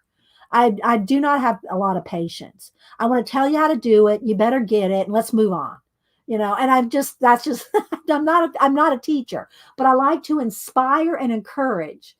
I like people to start, try things, write things down, keep a Society of Idea Collector notebook, write your ideas down. They don't have to be my ideas. Write your ideas down. If you get inspired by seeing lemurs and you like skunks, write it down and start thinking about doing something with it. I'm an inspirer. That's what I love doing. And fortunately, I can, I'm not having to make a living with my art. I mean, I've never I did, work at a cross-stitch book company designing cross-stitch books at one time. And I worked at department stores doing visual merchandising, decorating the stores. But just to sell my art and make a living at it, I never really, I don't know. I've always done art though, part-time, but just to try to make a full-time living at. That's why I say my husband is my biggest encourager. I mean, I'm able to sit here and stream with you guys and make art with you guys because of him, So I just, up until I retired, I worked, everywhere we moved, you know. Yeah, and I'm not saying, when I say I'm not a teacher, Joanne, I don't mean that I can't teach you stuff. I can teach you stuff, but I'm not a teacher like you have, your classes online all the time, where there's people that have, new classes every year. No, I mean, I love that they do that. They're teachers. They are teachers. Willa Wander, and I can't think of them all right now, but they are teachers. They have classes, they have set schedules and techniques step by step. Even here, I don't even like to do coloring tutorials, because I don't want to have to sit here and say, okay, now I'm going to pick up number, black pencil number so and so, blue pencil number so and so. All right, now put that one down and pick up the yellow pencil, and we're going to shade. I don't do any of that. I do demos. I do demos of what I do. And if y'all pick something up from it, then I'm happy. I'm happy if y'all pick up ideas, techniques. I try to show you step by step. I tell you I have no secrets with all this stuff. I will show you what pens, what markers, what Posca, what colors, what matte medium, how to glue, how to scrape, how to finger paint. I show it all to you. So I'm not saying that you're not learning something, or I'm not teaching you something, but I'm not doing classes. I'm not doing, any of that. So, but thank you. I hope I inspire you, though. I do want to inspire you to try things. So yes, I do want that. Okay, so then the last of the posters, and then I'll bring up my two Inktober posters. This one we did in 2020. 2020, I did this one, and they're all starting to curl now because they're on top of each other. But this one is my Garden of Eden. So this is my vision of the Garden of Eden and how death came to mankind in the Garden of Eden. So there's my garden. Again, see, I can't make even a print of this because, it's got a door. Yeah, I know it's a gift to teach. It really is a gift to teach, like, very systematically, and to do step by step. It's like, like I taught my grandkids and kids how to read, and I knew how to do it, and I did it phonetically. Teach them the alphabet, how the sounds are, taught them phonetically, and they learned how to read. So I did teach them something. But do I want to teach them their math, their science? No. I mean, can they learn from me any of those topics, any of those subjects? I hope so. But am I going to sit down? I'm not a teacher. I don't have the patience to be a teacher. I know I've said that 100 times, but I do want to inspire you. Thank you, Terry. I do want to inspire. Thanks, sister. All right, let me show you my two posters from Inktober's that I've done. So let's see. And I've done Inktober. This coming year, I think, will be my 12th or 13th year. I always have to ask Bacola. I never remember. This one was done in 2020. I did a poster for Inktober, and y'all know how I did this. I would post a picture of one bug a day, every day for 31 days. You'd only get to see one. You'd only get to see one bug. And on day 31, I showed you the whole poster, which I then added black background and the spider web to the whole thing. But this was Inktober. I never do the prompts like they show them or they put out. I don't do their prompts. I do my own. You taught preschool, Missy? Oh, I mean, I have the greatest respect for teachers. And, Annie out in LA, she's a nurse, an RN, put herself through nursing school, being a nanny. So, she's, we're real proud of, Annie, if you're watching, we're proud of you. And Logan's I'm not sure exactly his complete title, but he's like a child psychologist. And he has his own business, and he worked, he's done that for years. And I think he just finished his PhD, and got and has his own business now with child working with child, I couldn't do it. I could not work with abused children and stuff like that, but that's what he does. So they're real caring people. I love people, but could I do that? So, and then this was my last year, October. This was 2023. And again, ink Woodtober. So I did one animal a day and posted on, they're all on Instagram. All this is on Instagram. I'd post one animal a day for Inktober, and then on the 31st, you saw the whole thing. You didn't see the whole thing till the end of the month. And I think next October, I want to do Ink Farmtober, where I do farm animals every day for a month. But this is about the only time I really do a lot of inking is in Inktober. And I like that about Inktober. It makes me, hone my inking skills that I really don't use for anything or at all, really, except during Inktober. I mean, I sketch and draw. I sketch with, and all this was done with ballpoint pen too. And then ballpoint pen and one Pentel brush pen, and then I ink the background with ink, not paint. I would ink the background with a brush and ink. So that's, I did that after I drew everything one day at a time, and then I ink the background. But I draw them and ink them with ballpoint pen and a Pentel brush pen. And I do love, and that's my favorite form of sketching. I sketch with the ballpoint pen. That's why Janet was so generous. I couldn't find any.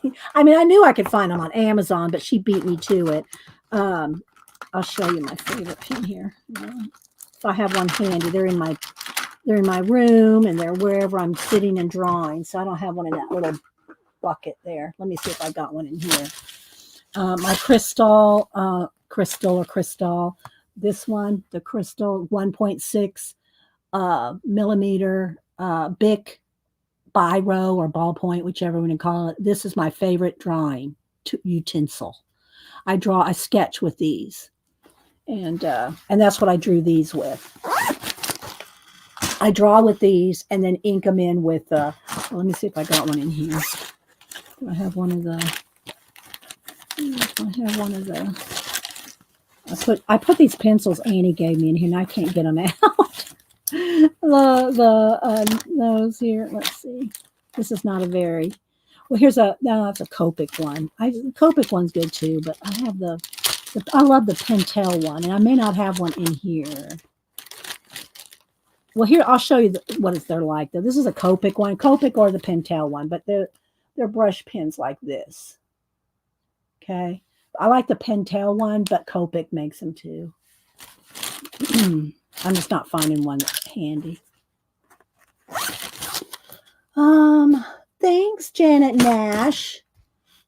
Hi, Lisa. I'm sure I'm missing Ink Vettober. Well, that, I could do that like dogs and cats, but I think next year, sister, I'm going to do Ink Farmtober. It gives me more of a selection.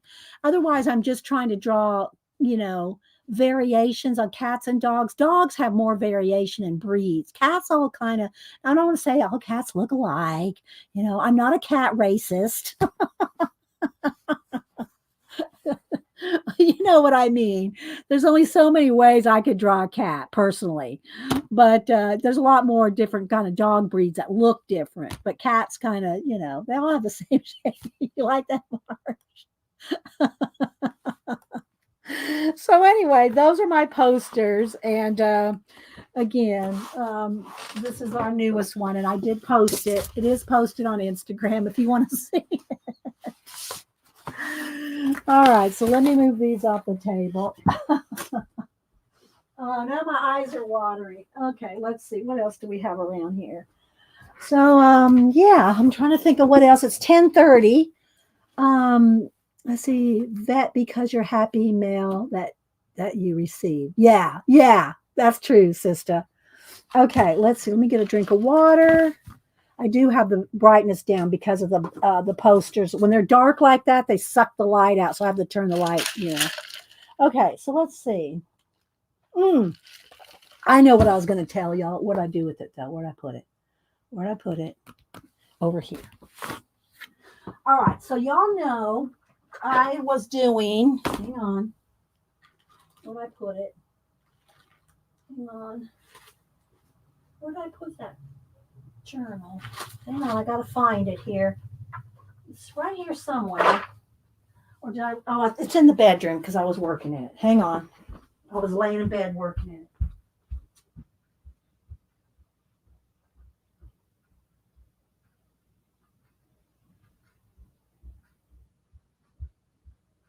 All right, so y'all know that last week or the week before, whatever week it was, I was telling y'all that my new Society of Idea Collector notebook. Now, y'all know I have a gazillion different, I'm not even bringing out the 3-ring binders, but y'all know I have tons of Society of Idea Collector notebooks. Well, for 2024, I wanted to, all right, I gotta keep these in semi-order. I wanted to use this with my John Darien, inserts for my Society of Idea Collector. I wanted to use this for 2024. Well, I started it, and y'all saw, I showed y'all some of it, and I started writing in it. I've since torn those out because I found out as I was doing it, this is not going to last me 2 months if I'm writing all my ideas down. This will not last me a year of idea collecting. So I said, I'm not going to waste my time. And Janet goes, it's better to find out now. So I tore the pages out. Hang on. This was the one for the samples of what I was going to put in the 8 other books, right? Okay, so I'm going to show you how I've changed it. This just going to show you, see, change it. Hi, Riri. All right, so let me turn the light back up a little. Now it's a little too dark from the posters. There we go. All right, so y'all know, let me just go ahead and do a recap. I'll do a recap. So I had 8 other books. This was the 9th. This was the one just to write the initial notes in. Okay. So I was going to do the 8 different books, 8 inserts like this with these topics. Yellow was going to be my collage, and it still is, but I'm just moved it. I've what do they call it? They don't call it when they move it, when they move to another planner. What is it called? They have a word for that. So I don't do planners. They've not upgraded, moved. There's a term that the planner girls use when they move their stuff to another planner.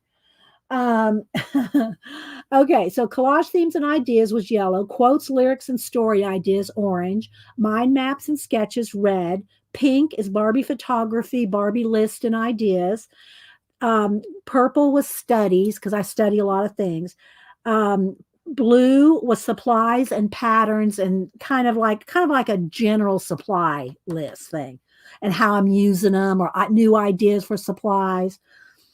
Green is individual lists. Like let's say I made a list of dogs or cats or whatever, which I already have a list of all that. But if I make a new list of something, green was that book. That book was going to be, that's book 7. Was individualist. Book 8 is stream ideas and books. Like if I make a list of books, the books I'm posting on my community tab. I don't really make a list of the books I'm reading. I'm not a book. I don't keep a book journal or a book log because I read so many different books at the same time. I think I would drive myself crazy trying to keep up with ideas and notes from individual books.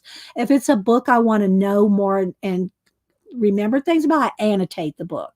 So I will write in my books. I don't write in my nonfiction. I don't write in my fiction books.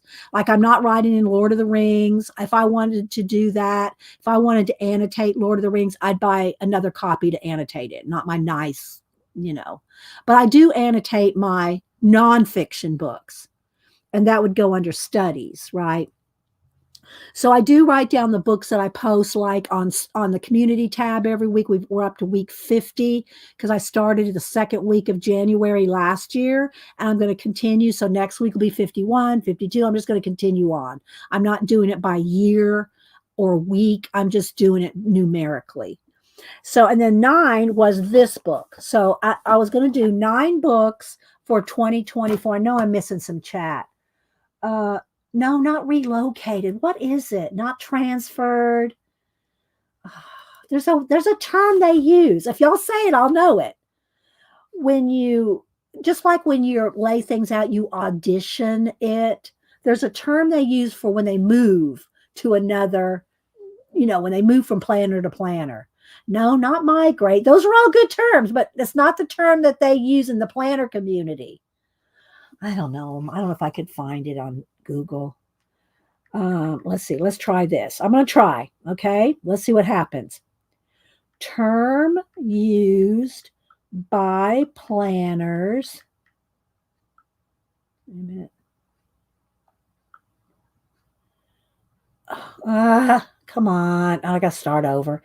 Term used by planners to move into a new planner. No, not transition, not slam. There's a term. I can't think of it. And the real planner goes, okay, let's see. Forecast strategy, purpose. Yeah, see these. What's the purpose of an 18-month planner? I need a planner girl. Where's Miss Vicky B? Where's Miss Vicky B when I need her? I'm not seeing it. What they're talking about, strategic planning and, like planning a city. They're not talking about planners. Like, nope, not allocating. I don't know. We'll see if we can come up with it before the end of the stream. Anyway, I've moved into a new planner. There's a term for it. But anyway, so I've moved from this, which I still have another plan for this, into this.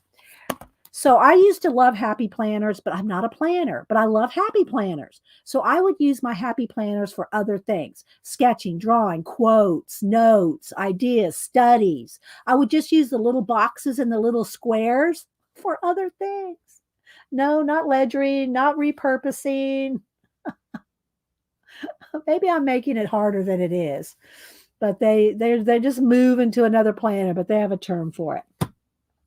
So I love the planners. I love the planner system. I have the punch. I can punch all my own, papers, which that's what this is. I punched a bunch of papers. I punched a bunch of just blank papers to use for my new Society of Idea Collecting 2024.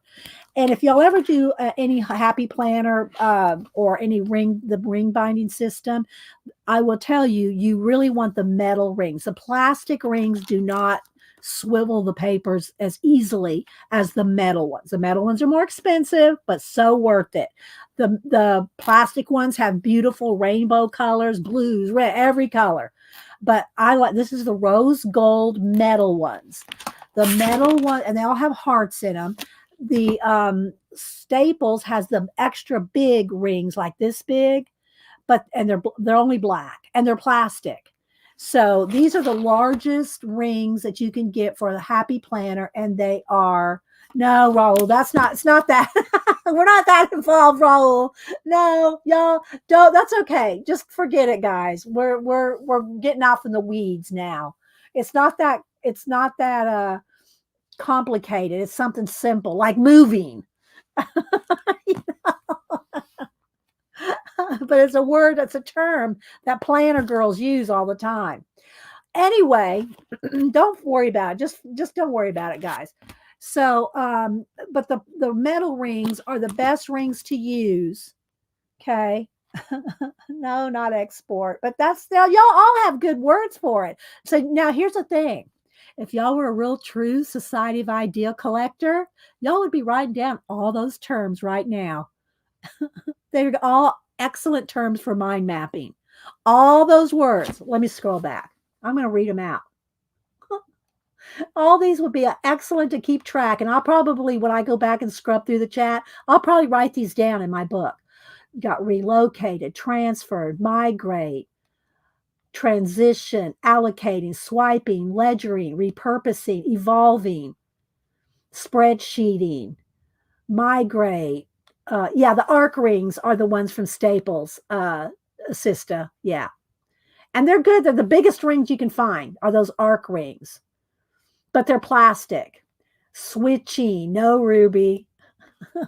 Oh, y'all. But anyway, well, don't y'all get in a tizzy about it for real. I'll probably figure it out. Roll over. No. But see, all those words are good. I'm going to write them all down later. All right. So I knew that these were not going to be enough room for me to keep, and this may not be either. But we're gonna roll with this for 2024. This is going to be my society idea collecting. So again, I had all the colors picked out. I had all the books picked out. So now instead of the books, D-stash is something that would be something like it though, Sharon R. But that's getting rid of stuff. You're moving over. Okay. So what I did is I already had this punched out, the paper. I already had this paper punched out and put into a spiral. So what I did, the first thing I did, I know y'all are going to think, oh my gosh, Dee Dee. I tore out all the papers that I'd already made, started. This is the start. This is when I knew when I was doing this, this is not going to last me a year. When I did all this in about 2 days. Okay, so this is about 2 days of idea collecting. This is almost the size of one of the books, right? And I write pretty little, although I do write bigger now than I used to. I used to write well, that's still pretty small. That's still pretty small. There's things to mind map there, right? And if y'all have never tried to mind map any of this stuff, you need to mind map because you will think of so many ideas. Setup, yeah, setup is an initial. Like this would have been set up. But when I set up and move, Carly YouTube, when I move over to here, what's that called? Yeah, but put it in caps if you're talking to me. Not move in, maybe. No, I don't know if it's move in, but that's close, Debbie. But it's like transferring over. Anyway, again, let's move on. So I tore the pages out of each book. Again, each book had a color, right? And my tabs that I had, these are plastic tabs. The plastic tabs were not in, it doesn't matter what order these are in, right? It doesn't matter to me. I went by color. And so this was the order I had them in. 1 was yellow, 2 was orange, but that doesn't really matter. But what I did is because I had these already plastic, I put these in here and now it's just got blank paper. So I have not transferred these notes yet back into this, but that's the plan. Okay. No, guys, it's not that hard. So here's my supplies and patterns under the blue, and then I put colored tabs at the top so I can get right to them as well. And the nice thing about a book like this or a system like this, and y'all know I've got 3-ring binders full of ideas, 3 big 3-ring binders. You could also do a 3-ring binder if you don't do the happy planner. Okay, the 3-ring binder works exactly the same as this. Okay. And you have blank paper, notebook paper, graph paper, whatever kind of paper. But what's nice about this is because I have the punch, I can punch whatever papers I want to put in here. So I've got quite a bit already punched, right? All that. I have a lot already punched, but then you can punch, like this is kind of a heavier cardstock. So you can punch cardstock, your tone tan paper, your mixed media paper. You can the same thing that you can do the same thing with the 3-ring binder. Just punch 3 instead of the 11, right? So you can punch your 3-ring binder and do the exact same thing as what I'm doing here. Yeah, so true, Marsh. I'm just not even going to read the words now unless I see it and I know what it is. I'm not reading them. Thank you, Marsh. So the blue is the supplies and patterns. Again, it's all these exact same things. They're just in a different order. I don't need them in this order. I just need them by the color, right? All right. So the supplies. Then the next one is, and I just wrote it out on the side here. Barbie list and ideas. And I might read, put this neater just to make the title page a little neater. But I just wrote this out for now. So this was Barbie. Then the next, and I, put tabs at the top so I can find it from the top easy too. Then purple was studies. Then teal was stream ideas and books. Green is lists. Yellow is collage themes and ideas. Orange is quotes, lyrics, and story ideas. Red is mind maps and sketches. And then the rest back here so far is just all blank paper. But you can also glue things on here, if you get ideas. This is how I work, people. If I get an idea for a mind map, a sketch or something, and I write it on Post-it note, this thing's going in here. Then I'll get back to it. So there's going to be a lot of Post-it notes. There always is a lot of Post-it notes. Let me get that other one. This is one of my, from 2 years ago, Society of Idea Collector that I tabbed. I tabbed all the the tabs here. And since this year, I've kind of narrowed it down a little bit. So it's not quite as involved. But there's all kinds of Post-it notes in here. It's just, this is how my Society Idea collecting goes. So this is going to end up looking like this. And this is actually half of a year. This book was about this thick, and I just cut it in half because this is the part that I wanted to keep, or to have it on hand, I should say. This is the part I wanted to have on hand. So then I just book bound the end where I cut it off and just made it smaller, because I still go out of this one with the quotes if I rewrite some of them, especially my Barbie stuff, because this is the year I started doing the Barbie photography, the beginning of last year. So I have lots of Barbie stuff in here, and I've got multiple Barbie projects in here. So, and then it goes from here, then it goes to page 149 for more Barbie stuff. So, yeah. Anyway, so that's what this will end up being. So instead of 8 little books like this, one for each topic, I have a section in this book. Again, this may not work either, and it may have to end up going into another, or moving into another happy planner, or into another 3-ring binder. It's just, I just like to have some form of so I can find things. So some of these notes in here are going to be transferred into here. So in the meantime, this will just stick in here till I do that. This, I'm not going to probably use that much, but I'll keep it in here for now. Well, that's going to pop it up. But that'll go. This is my new Society Idea Collector for 2024. I have another plan for this, but I'm not going to get into that right now. All right, so let's move this off. This goes back to my bedroom where I'm working in bed with it. I'll read or write at night, organize, and take notes and stuff like that when my mind is like more relaxed. Hi, Big Fly Raj.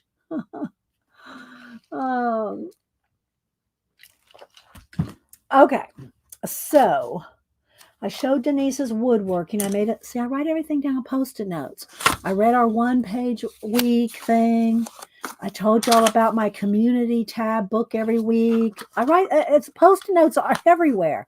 I'm thinking about getting the Sarah J. Moss series. I might get that. So I have little notes everywhere. But then after I told y'all, I wrote myself a note to show Denise's woodwork. I showed it. This goes in the trash. I don't keep them laying around. All right. So let me see. I'm looking around and see what else I might need to show y'all. Or is there something else y'all have any questions or want me to show or talk about or anything? because I don't really have too much time to get into a project. I really wanted to do a book show today, which I did. Oh, and then I forgot I had these pens. I have two of every one. So that must mean at one time I bought a double, I bought another set. So I'm going to use these in my, because I usually just write in black. I usually just write in black ink on everything. All my notes are written in black with the Sharpie pen, which is, where's one going? This is my favorite pen to write journal with, write notes, and it's small. It's not a Sharpie marker. It's a Sharpie pen. What I love about the Sharpie pens, they don't bleed through. They do not even bleed through on Bible paper. That's how they don't bleed. So I love the Sharpie pens to write because I can write on anything with these. And I can write small, right? So that's my favorite pen to write with. But I forgot I had these. I don't even know when I bought them. Janet, do you remember when I bought these Precision V5s?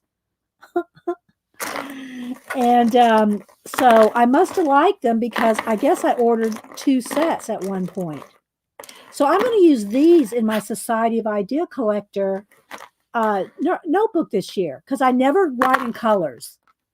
Well, I write in purple sometimes, dark purple. But other than that, I don't usually write with these. I probably when I bought these, I probably was thinking of color books and fine details in color books, right? But I'm going to use these in my Society of Idea. Oh, no, you've seen these. It's been a while. I mean, I've had these on the shelf for a while, but they're the Precise V5 rolling ball. Okay. But they're I don't know what they mean by, when I think of rolling ball, I think of the ones with the actual ball in there and they're, like a ballpoint pen. That's what I think of when rolling ball. It's like a ballpoint pen that has an actual rolling ball in there. These are the same. They're just a little fine point like my Sharpie pen. Precise V5 rolling ball. That's what it's called by Pilot. Pilot's the one. You've never seen these before? Okay. Well, I don't even know where I got them. I don't remember if I got them at Staples or Amazon. But Precise V5 rolling ball Pilot. We'll swatch since you've not seen them. See that? Swatch. Let me see if I can find a piece of paper. Do y'all think I can find a piece of paper? I keep pieces of paper under here. Under my under this board. This is just a foam core board covered with different papers. And then when I get tired of one, I just wrap another one around it. It's just a foam board. All right, so let's go ahead and let's see if I can get this lighting better here. We'll probably just have a shorter day today. Unless anybody has anything else that they want to see or do. I will start with the black. Let me compare it with my Sharpie pen.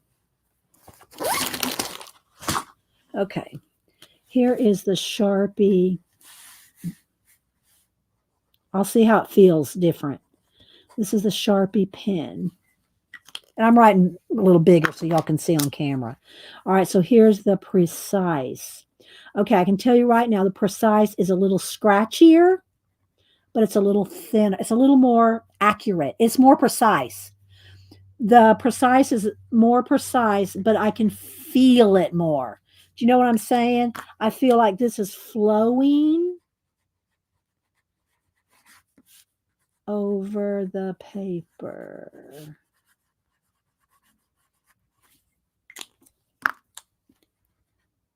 Pilot. Precise. Very precise. But I can feel it's not really, and I hate to say scratchy in the sense that it's really, really scratchy, because it's not really, really scratchy, but it's very precise. But I can feel it moving on the paper. Yeah, they're pretty. Buy them for that. Yeah, Joanne. Frankenplanner. Yeah, Frankenplanner is where people take different planners and put them together. That's Frankenplanning. Yes. There is that, but that's not what I'm talking about when you're moving into another planner. No more. Don't give me any more, people. What did Marsh say? Squirrel! Okay, so that's the Precise V5. Here's the black. And I'm just going to write so that you can see the colors, okay?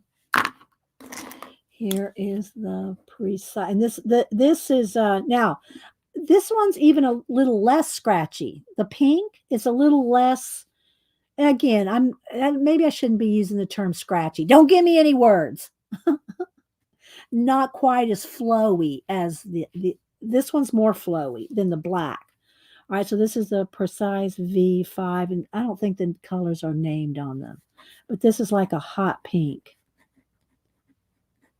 They're smooth though. They're smooth, and it's hard for you to see, but it's not showing up really hot pink, but it's like that color.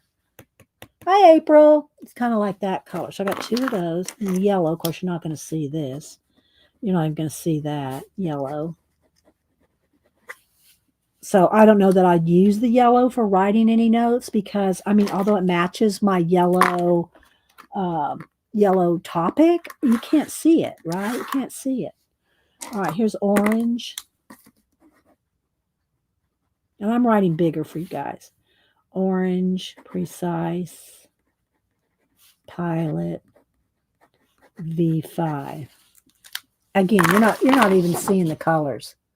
It's not showing up at all for you guys. Kind of a waste of time. Here's the red.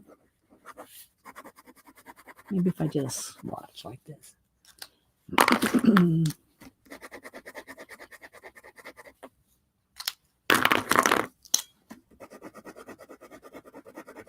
They're very tiny, and which I like.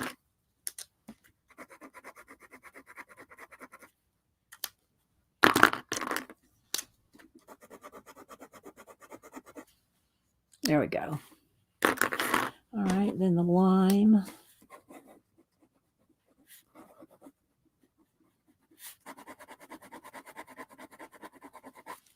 Are y'all ordering now? Hi, Lisa. Wait.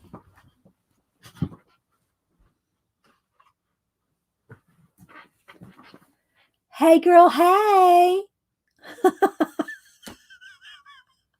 We're going over these Pilot Precise pens and swatching them. Okay, then here's a teal.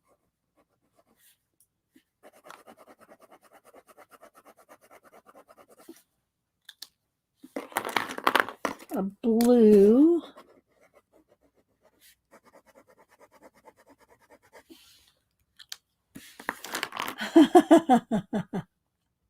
You have your wish list, Devin? So I did the red and the blue and then the purple. I don't even know how much they cost because I don't even remember where I bought them. It was Amazon or Staples, or not Staples. Our Staples closed 10 years ago. Well, maybe not quite, maybe 8 years ago. I'm bad on time. Office Depot. We have an Office Depot, but I don't remember if I got these at Office Depot or at Amazon, but I'm sure you can get them on Amazon. So here's the colors, and they're very fine point. They're like a 0.5 maybe. I'm thinking that my Sharpie is like a 7.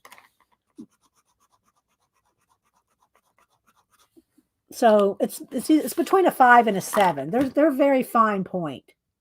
See, they're very fine point. Probably about a 5. Okay, so Devin said they're $11.87 on Amazon. Yeah, see, and I have the double set here, so let's show you what it looks like with one of each here. So 2, 4, 6, 8, 9. There's got to be another one. Somewhere am I missing one? Because there's going to have to be, unless the black didn't. No, the black would have came in there. 9 is usually not a set that they sell a 9. They sell a 10. You know, I don't know. So I'm not sure if there's another color. I don't think so because I got both sets here. Or the black wasn't included. I'm not sure. Because that seems like a set, an 8. You know, an 8. So, all right, let's back up here. All right. So anyway, I was thinking about using these at least somewhat. I don't know that I'll use it because I like to write with black. I just do. So, Anyway. So they're probably $5 in the States. Yeah. So I just keep them all together with rubber bands. That's how I have everything. Well, my markers are not rubber banded, but my pin sets I try to rubber band so that they're easy to find. Like here's we were talking about the Jelly Roll Star Shine last week or two. These are the Star Shines. If y'all need a glitter jelly pin, these are the best to me. Now, there's wider ones like the Posca ones that are kind of shiny, glittery. But the Star Shine, these sparkle like crazy. See if I can get one. See if I can make it show up on camera.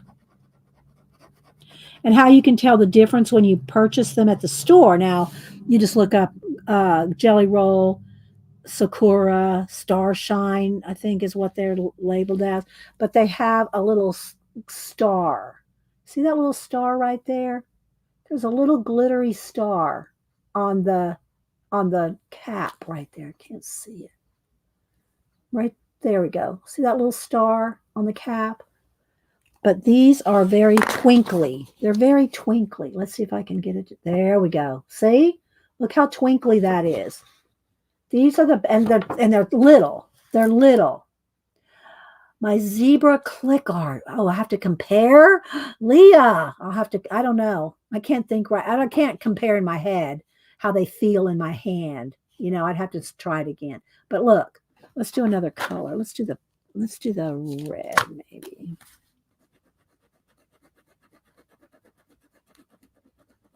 And the red is really kind of like a rose color. It's not really red. There's an orange and anyway. So here's the star. See how glittery those are? They look so pretty, especially, what these are good for. And this was off of, I took this picture off of IG. I think it was yesterday. I follow this person that does awesome calligraphy and illuminated calligraphy. Let me show you this. This is what that would be good for if you're not a professional calligrapher with real gold, or something, or real sparkly. Let me see. Let me go to my photos here, and I'll tell you the name of the person. Okay. So the person is, and it's in, I think, well, Raul will probably know. But anyway, it's let's see here. Come on. There we go. Expecto Pigmentum. And John Williams is a song they're playing. So, but that's the name of the channel right there. That's the IG channel. And look at this. Look at this. And let me lighten it up a little because I haven't adjusted these pictures and they're really kind of dark on my phone. Let's make it there we go. Hang on. Let me go through all of them here.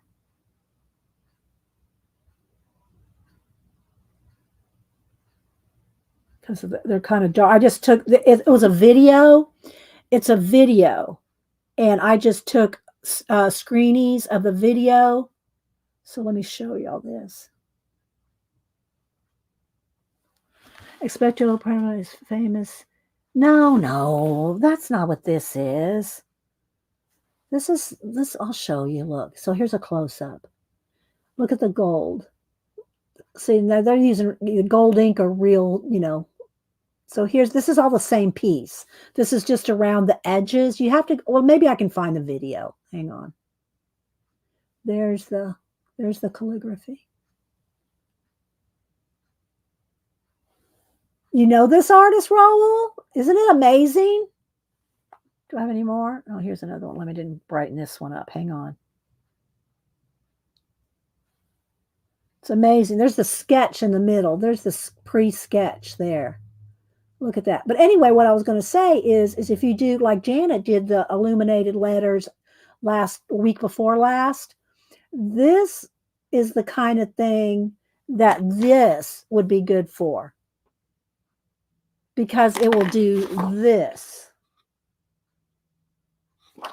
Let me see if I can find the IG. Hang on. Let's try if I can find it here. Hang on. And thanks everybody for being here. And hi, lurkers. I told you about them last week. I said, Janet, do you have any of the Starshine gel pens? You go, I don't need those. I don't need them. You told me that. I went, okay. All right, here. Let's see if I can find that particular video. It's going to take a minute to load it. All right, here it is, right here. I think this is it. Let me. All right, I'm going to turn off the music, but playing the Christmas music.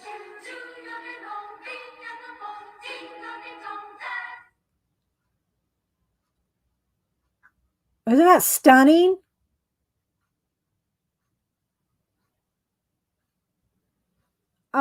Devin, I don't know. You might be right, Devin. It might be Stardust. I thought it was Starshine. Maybe it's Stardust. I'll look it up. See, isn't that beautiful? There's the sketches and then the work in progress. Just stunning. So y'all go follow Expecto Pigmentum. Okay. All right, let me look it up. Gel pen, Starshine gel pen. I'm not sure.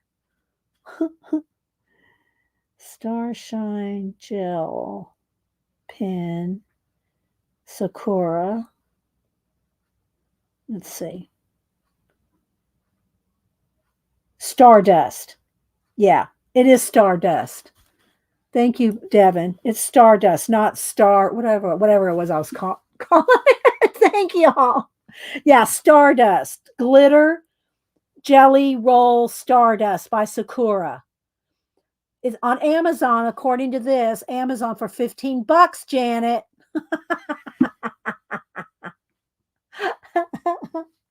And do you need them? Do you need them? Probably not. Let's show you the goal here. I'll go ahead and do a last couple minutes here. And they're going to be like any jelly roll pens. You're going to have to use them, or they'll probably, you got to use them. These kind of things, you use them or you lose it. You know what I mean? Okay, so here's I think this is it. Is that the dark blue? Yeah, no, I think that's the same as that's the purple. There's the gold, the purple. No, that's two different colors. Here's the purple. That was the blue. Here's the purple. I'll hold them all up. Just a minute. And then there's the teal.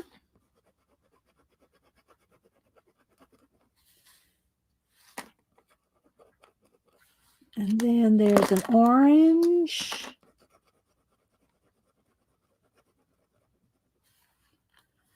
And is there two shades of green, or is that one shade of green? I think it's just one shade of green.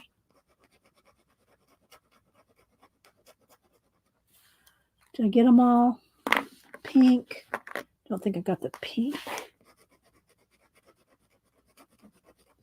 So now I did blue twice. There's red, pink, purple, green, orange, teal. I think there's 6. Oh, and gold. So there's 7 colors. All right, so looky here. So there's the colors, but look when I tilt it. See how shiny they are? It's like a little glitter in there. There's the gold. So show some restraint. I just put all that crap in my cart. I just checked out one cart this morning. Should I check out a second? Well, if you check out now, well, you have Prime, so the shipping wouldn't matter. But I was going to say, then you could add it all to, if you do it now, you could get all the free shipping together. Do you know what I mean? They would combine it for you within like a few hours. All right, now, who was it that asked me? Was it Leah? Leah, what pen were you asking me about to compare to? A zebra something. What one was it?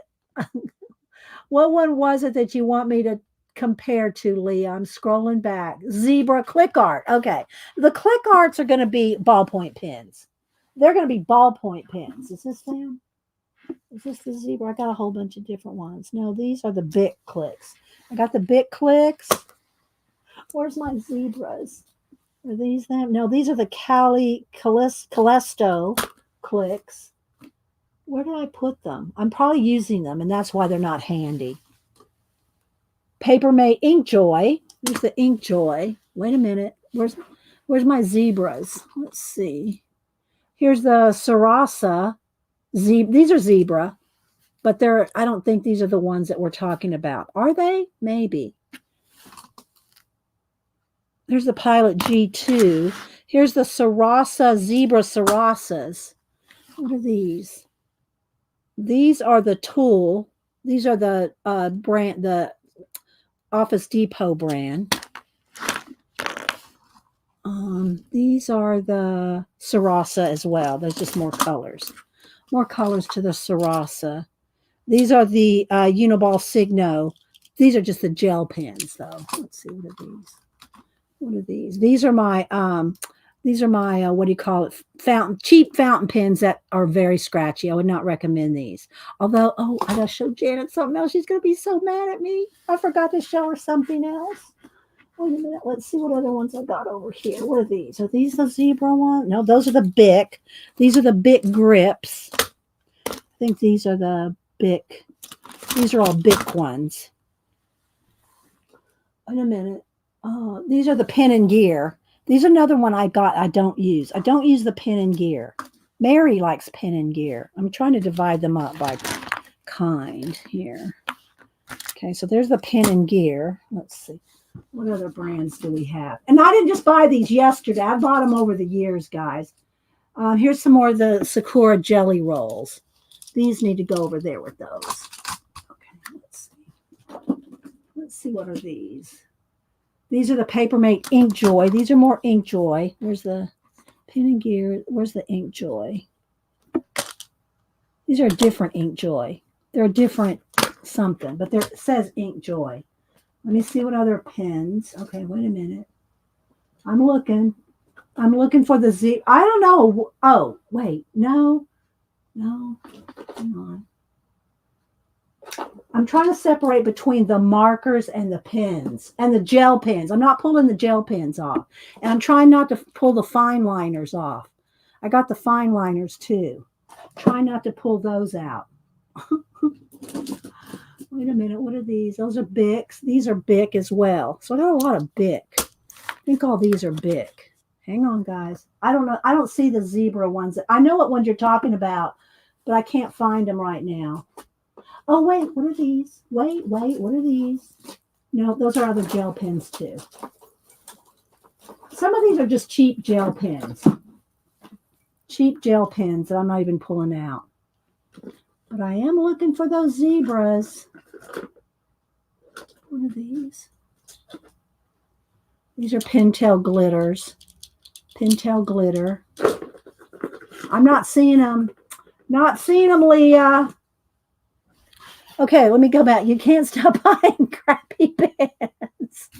I do use them some, but I do have something else to show you. Okay, let's put the Pen and Gear. I got to figure out how I'm going to put these back. I'm going to put all my ballpoints in one area. The Bics, they all go here. This is why I rubber band them.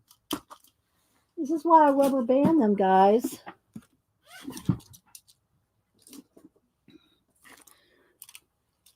Rubber band and all the ballpoint pens. These G2. And I like these. Denise is the one that got me to buy these Tool ones. All right. These are the ones I'm using. These are the Stardust or whatever we called them. Let's rubber band those up. All right. These go over here. These pastel colors go over there. These are the Ink Joy. They need to go over there too. All right, I think I organized it. But now I just remembered I got something to show Janet. She's going to be so like, because I showed Janet everything. Janet gets to see everything first. Now, these may be, all right, let me zoom in here. And I can't even remember, was it Lindsay, the frugal crafter, maybe? It might, I think so, people. I can blame Lindsay, the frugal crafter. All right, so I showed you these a minute ago. All right, so these are those, I don't like these, really. These are a set of fountain pens that were just made, you know, you just buy them for sketching, right? You have to fill them. You have to fill them yourself. And so the other thing I'm going to show you too. But these are just preppy fountain pens. 7 was it? They're made in Japan. What size are they? Fine point. Anyway, they're just fountain pens for sketching. Oh, maybe they did have colors in them. That one looked like they did. Did I use them? All right, these did. All right, sorry. Let's back up the bus. These did have ink in them, and I have used these a lot. So this is not the one I'm thinking of, or maybe it was. But anyway, these were the preppy Japan fountain pens, and I've used these because all the cartridges are almost empty. Okay, so I have used these. Look, the cartridges are all almost empty. So I have used these and have not refilled these. These are your art on the couch junk. Okay, so wait. So, but I got these, Janet. And I'm going to blame Lindsay. Lindsay showed these. And they're very inexpensive. There's no ink in these. They're just cheap fountain pens. Let's see how do you even get this sucker open. Is it twist? There we go. So you have to fill these. You have to fill these with the converter. Okay, so you can put any color in them, but technically you'd want to match them probably, sort of. Otherwise, unless you just put black ink in all of them. Okay, these are very inexpensive, Jana. So I can't tell you how they work. I've not filled them, but they're fine point. They're a fine point fountain pen, cheap. Ask Lindsay. Go to Lindsay, the frugal crafter, and blame her. Not really, Lindsay, just teasing you. But they are frugal. So there's a blue, a gray, a pink, a black, a red, a white, a purple, a yellow, orange, pink, lime green, and a teal. And there's no ink in these, guys. You have to put your own ink in these. Okay? Just saying. Janet ordered all the diamond inks. I could put them in these pens. I don't know. See, now you holding out on me? What are the diamond inks? What are those, Janet? Do I know about those inks? Talk about holding out. They do kind of look like sharks, don't they? Na-na, na-na, na-na, na-na, na. Oh, look, they are sharks. Wait, look, they are sharks. Is that what that says in Japanese? Is it saying shark in Japanese? That's exactly what they are, sister. Sister, I didn't even not notice that. They are sharks. Look, they are sharks. Look. They're little sharks. Na, na, na, na, na, na, na. You will hate me if I tell you. You're bad, Janet. Oh, I'm calling you later, girl. I am phoning you up. Phone a friend. Friend.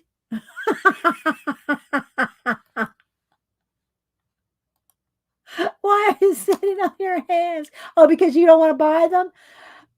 Yeah. Is that what it was? I don't remember. It wasn't that expensive, not for that many. I thought that was whatever. It was under $20 for all these pens. If you like fountain pens and if you like sharks, how cute is that?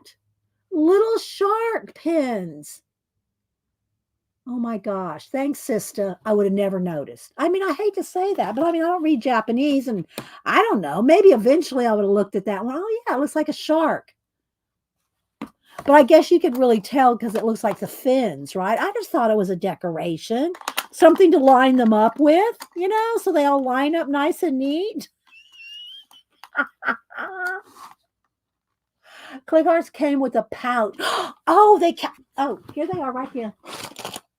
Right here. That's all you had to say. You said pouch, Leah. Pouch.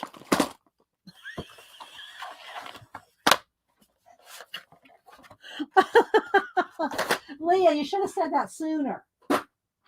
Okay, so here's the zebra click art. And there's 4 sets. I did keep the color chart thing, and they did come with the pouch. We already swatched these. I'm not going to swatch them all again. But these are the click arts, and they're, oh no, these are not ballpoints. These are like a fine tip felt marker. These are felt like. Yeah, these are kind of like, what do you call it? Flares. These are kind of like flares, so I can't compare them. I can't compare them to these. These are just like a, a fine point. They call it a jelly roll, but I mean a rolling pin, a rolling ball. But they're just like, I show, they're just like that. These are like a flare pin. See the difference, Leah? These are like a flare, not like a writing pen to me. I mean, I could write, some, words or a quote or something like that, but I wouldn't be like journaling with these. I would not be journaling with those. Like hard journaling, like I would journal with these. I would not journal with these because it's like a flare. That's what you were trying to remember, Leah? Well, I was trying to remember too because it was in a pouch. I have my pouches in another spot. I won't pull out the pouches. So yeah, these are more flare-like. They're fine point. They're fine point, but they're like a flare. Okay, like you know what a flare marker is. That's what these are like. But I'm going to keep these out now. I mean, I'm going to keep them in the pouch, but I'll show you the colors again. I hope y'all get some use out of all this. There should be 4 colors. Where's the other one? There should be 4. I thought I had 4. Was there only 3 or was there 4? I thought there was 4 packs. There may be, and did I lose one of the cards or they're stuck together? Ah, it's stuck together. There we go. All right, I'll show you the cards. So we swatched these about 2 weeks. I like these too, but I've been busy. I haven't had a chance to go use my pens. What am I going to say? So these are the standard colors, and it's all in Japanese. So you're going to have to just look up zebra, click art, and this is the ST. Those are the standard colors, right? ST, standard colors. Then we have the pastels. These are the pastel colors. 12 colors, and you can buy them individually. I think they're about $9, $10 for a pack of 12, or you can buy all of them with the pouch for like 40 or whatever. Okay, then this is the dark colors. There's the darks. And then here are the lights. These are the light colors. So there's light, dark, standard, and pastel. There you go. If you want to take a screenshot, let me zoom in for you. There you go. So if you want to take a screenshot of that so you know what's what if you go to buy them, because you can buy them individually. Okay, there's the 48 in the pouch. Thank you, Janet. So yeah, but I'm leaving these out. Thank you for reminding me, Leah. Seriously, I am seriously thanking you for reminding me, because I forgot about these, because I got these right before Christmas or right before the holidays, and I hadn't had a chance to really do anything with them, But I pulled these out to show Janet, because Janet said she didn't need these. Well, Janet, I don't know if you do or not, but I bet they're in your cart. And then these I'm going to use. I pulled these out to use in my Society of Ideal Collector notebook, the Happy Planner, ring binder system with the colors, except yellow. I can't see myself writing with yellow and not seeing it, right? So I can write in invisible ink. So, all right. Do y'all have any more questions? Or anything? Got any more questions, Leah? Oh my gosh. So yeah. All right. If not, I'm going to head on out.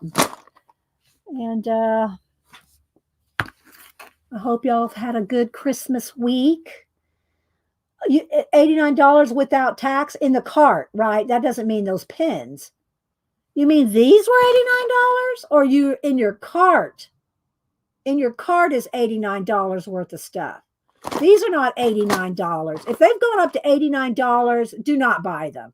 Seriously, buy some flares if these have gone up to $89. Is that what you're saying, Janet? Or are you just saying you have $89 in your cart?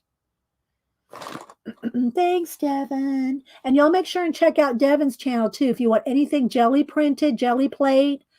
She's my go-to gal. I don't not a lot of times they're live, but I do go anytime I'm thinking about, well, what's that technique? How am I supposed to jelly plate that? I go to Devin's channel. I'm serious. She'll probably recommend other people, but Devin's my go-to gal. Oh, okay. All the crap. Okay. So it's not just those pins.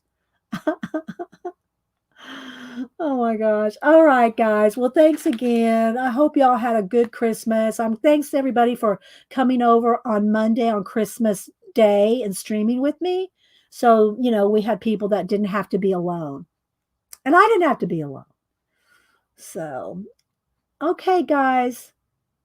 Well, yeah, and she does. She does do other stuff too. But I'm saying when I need a jelly plating technique, tip or how to do something, I go to your channel. So thank you, Janet. There's her channel. And Elisa, girl, you need to stream some more. I've liked the last few streams, unless I've missed one or two lately, the last week.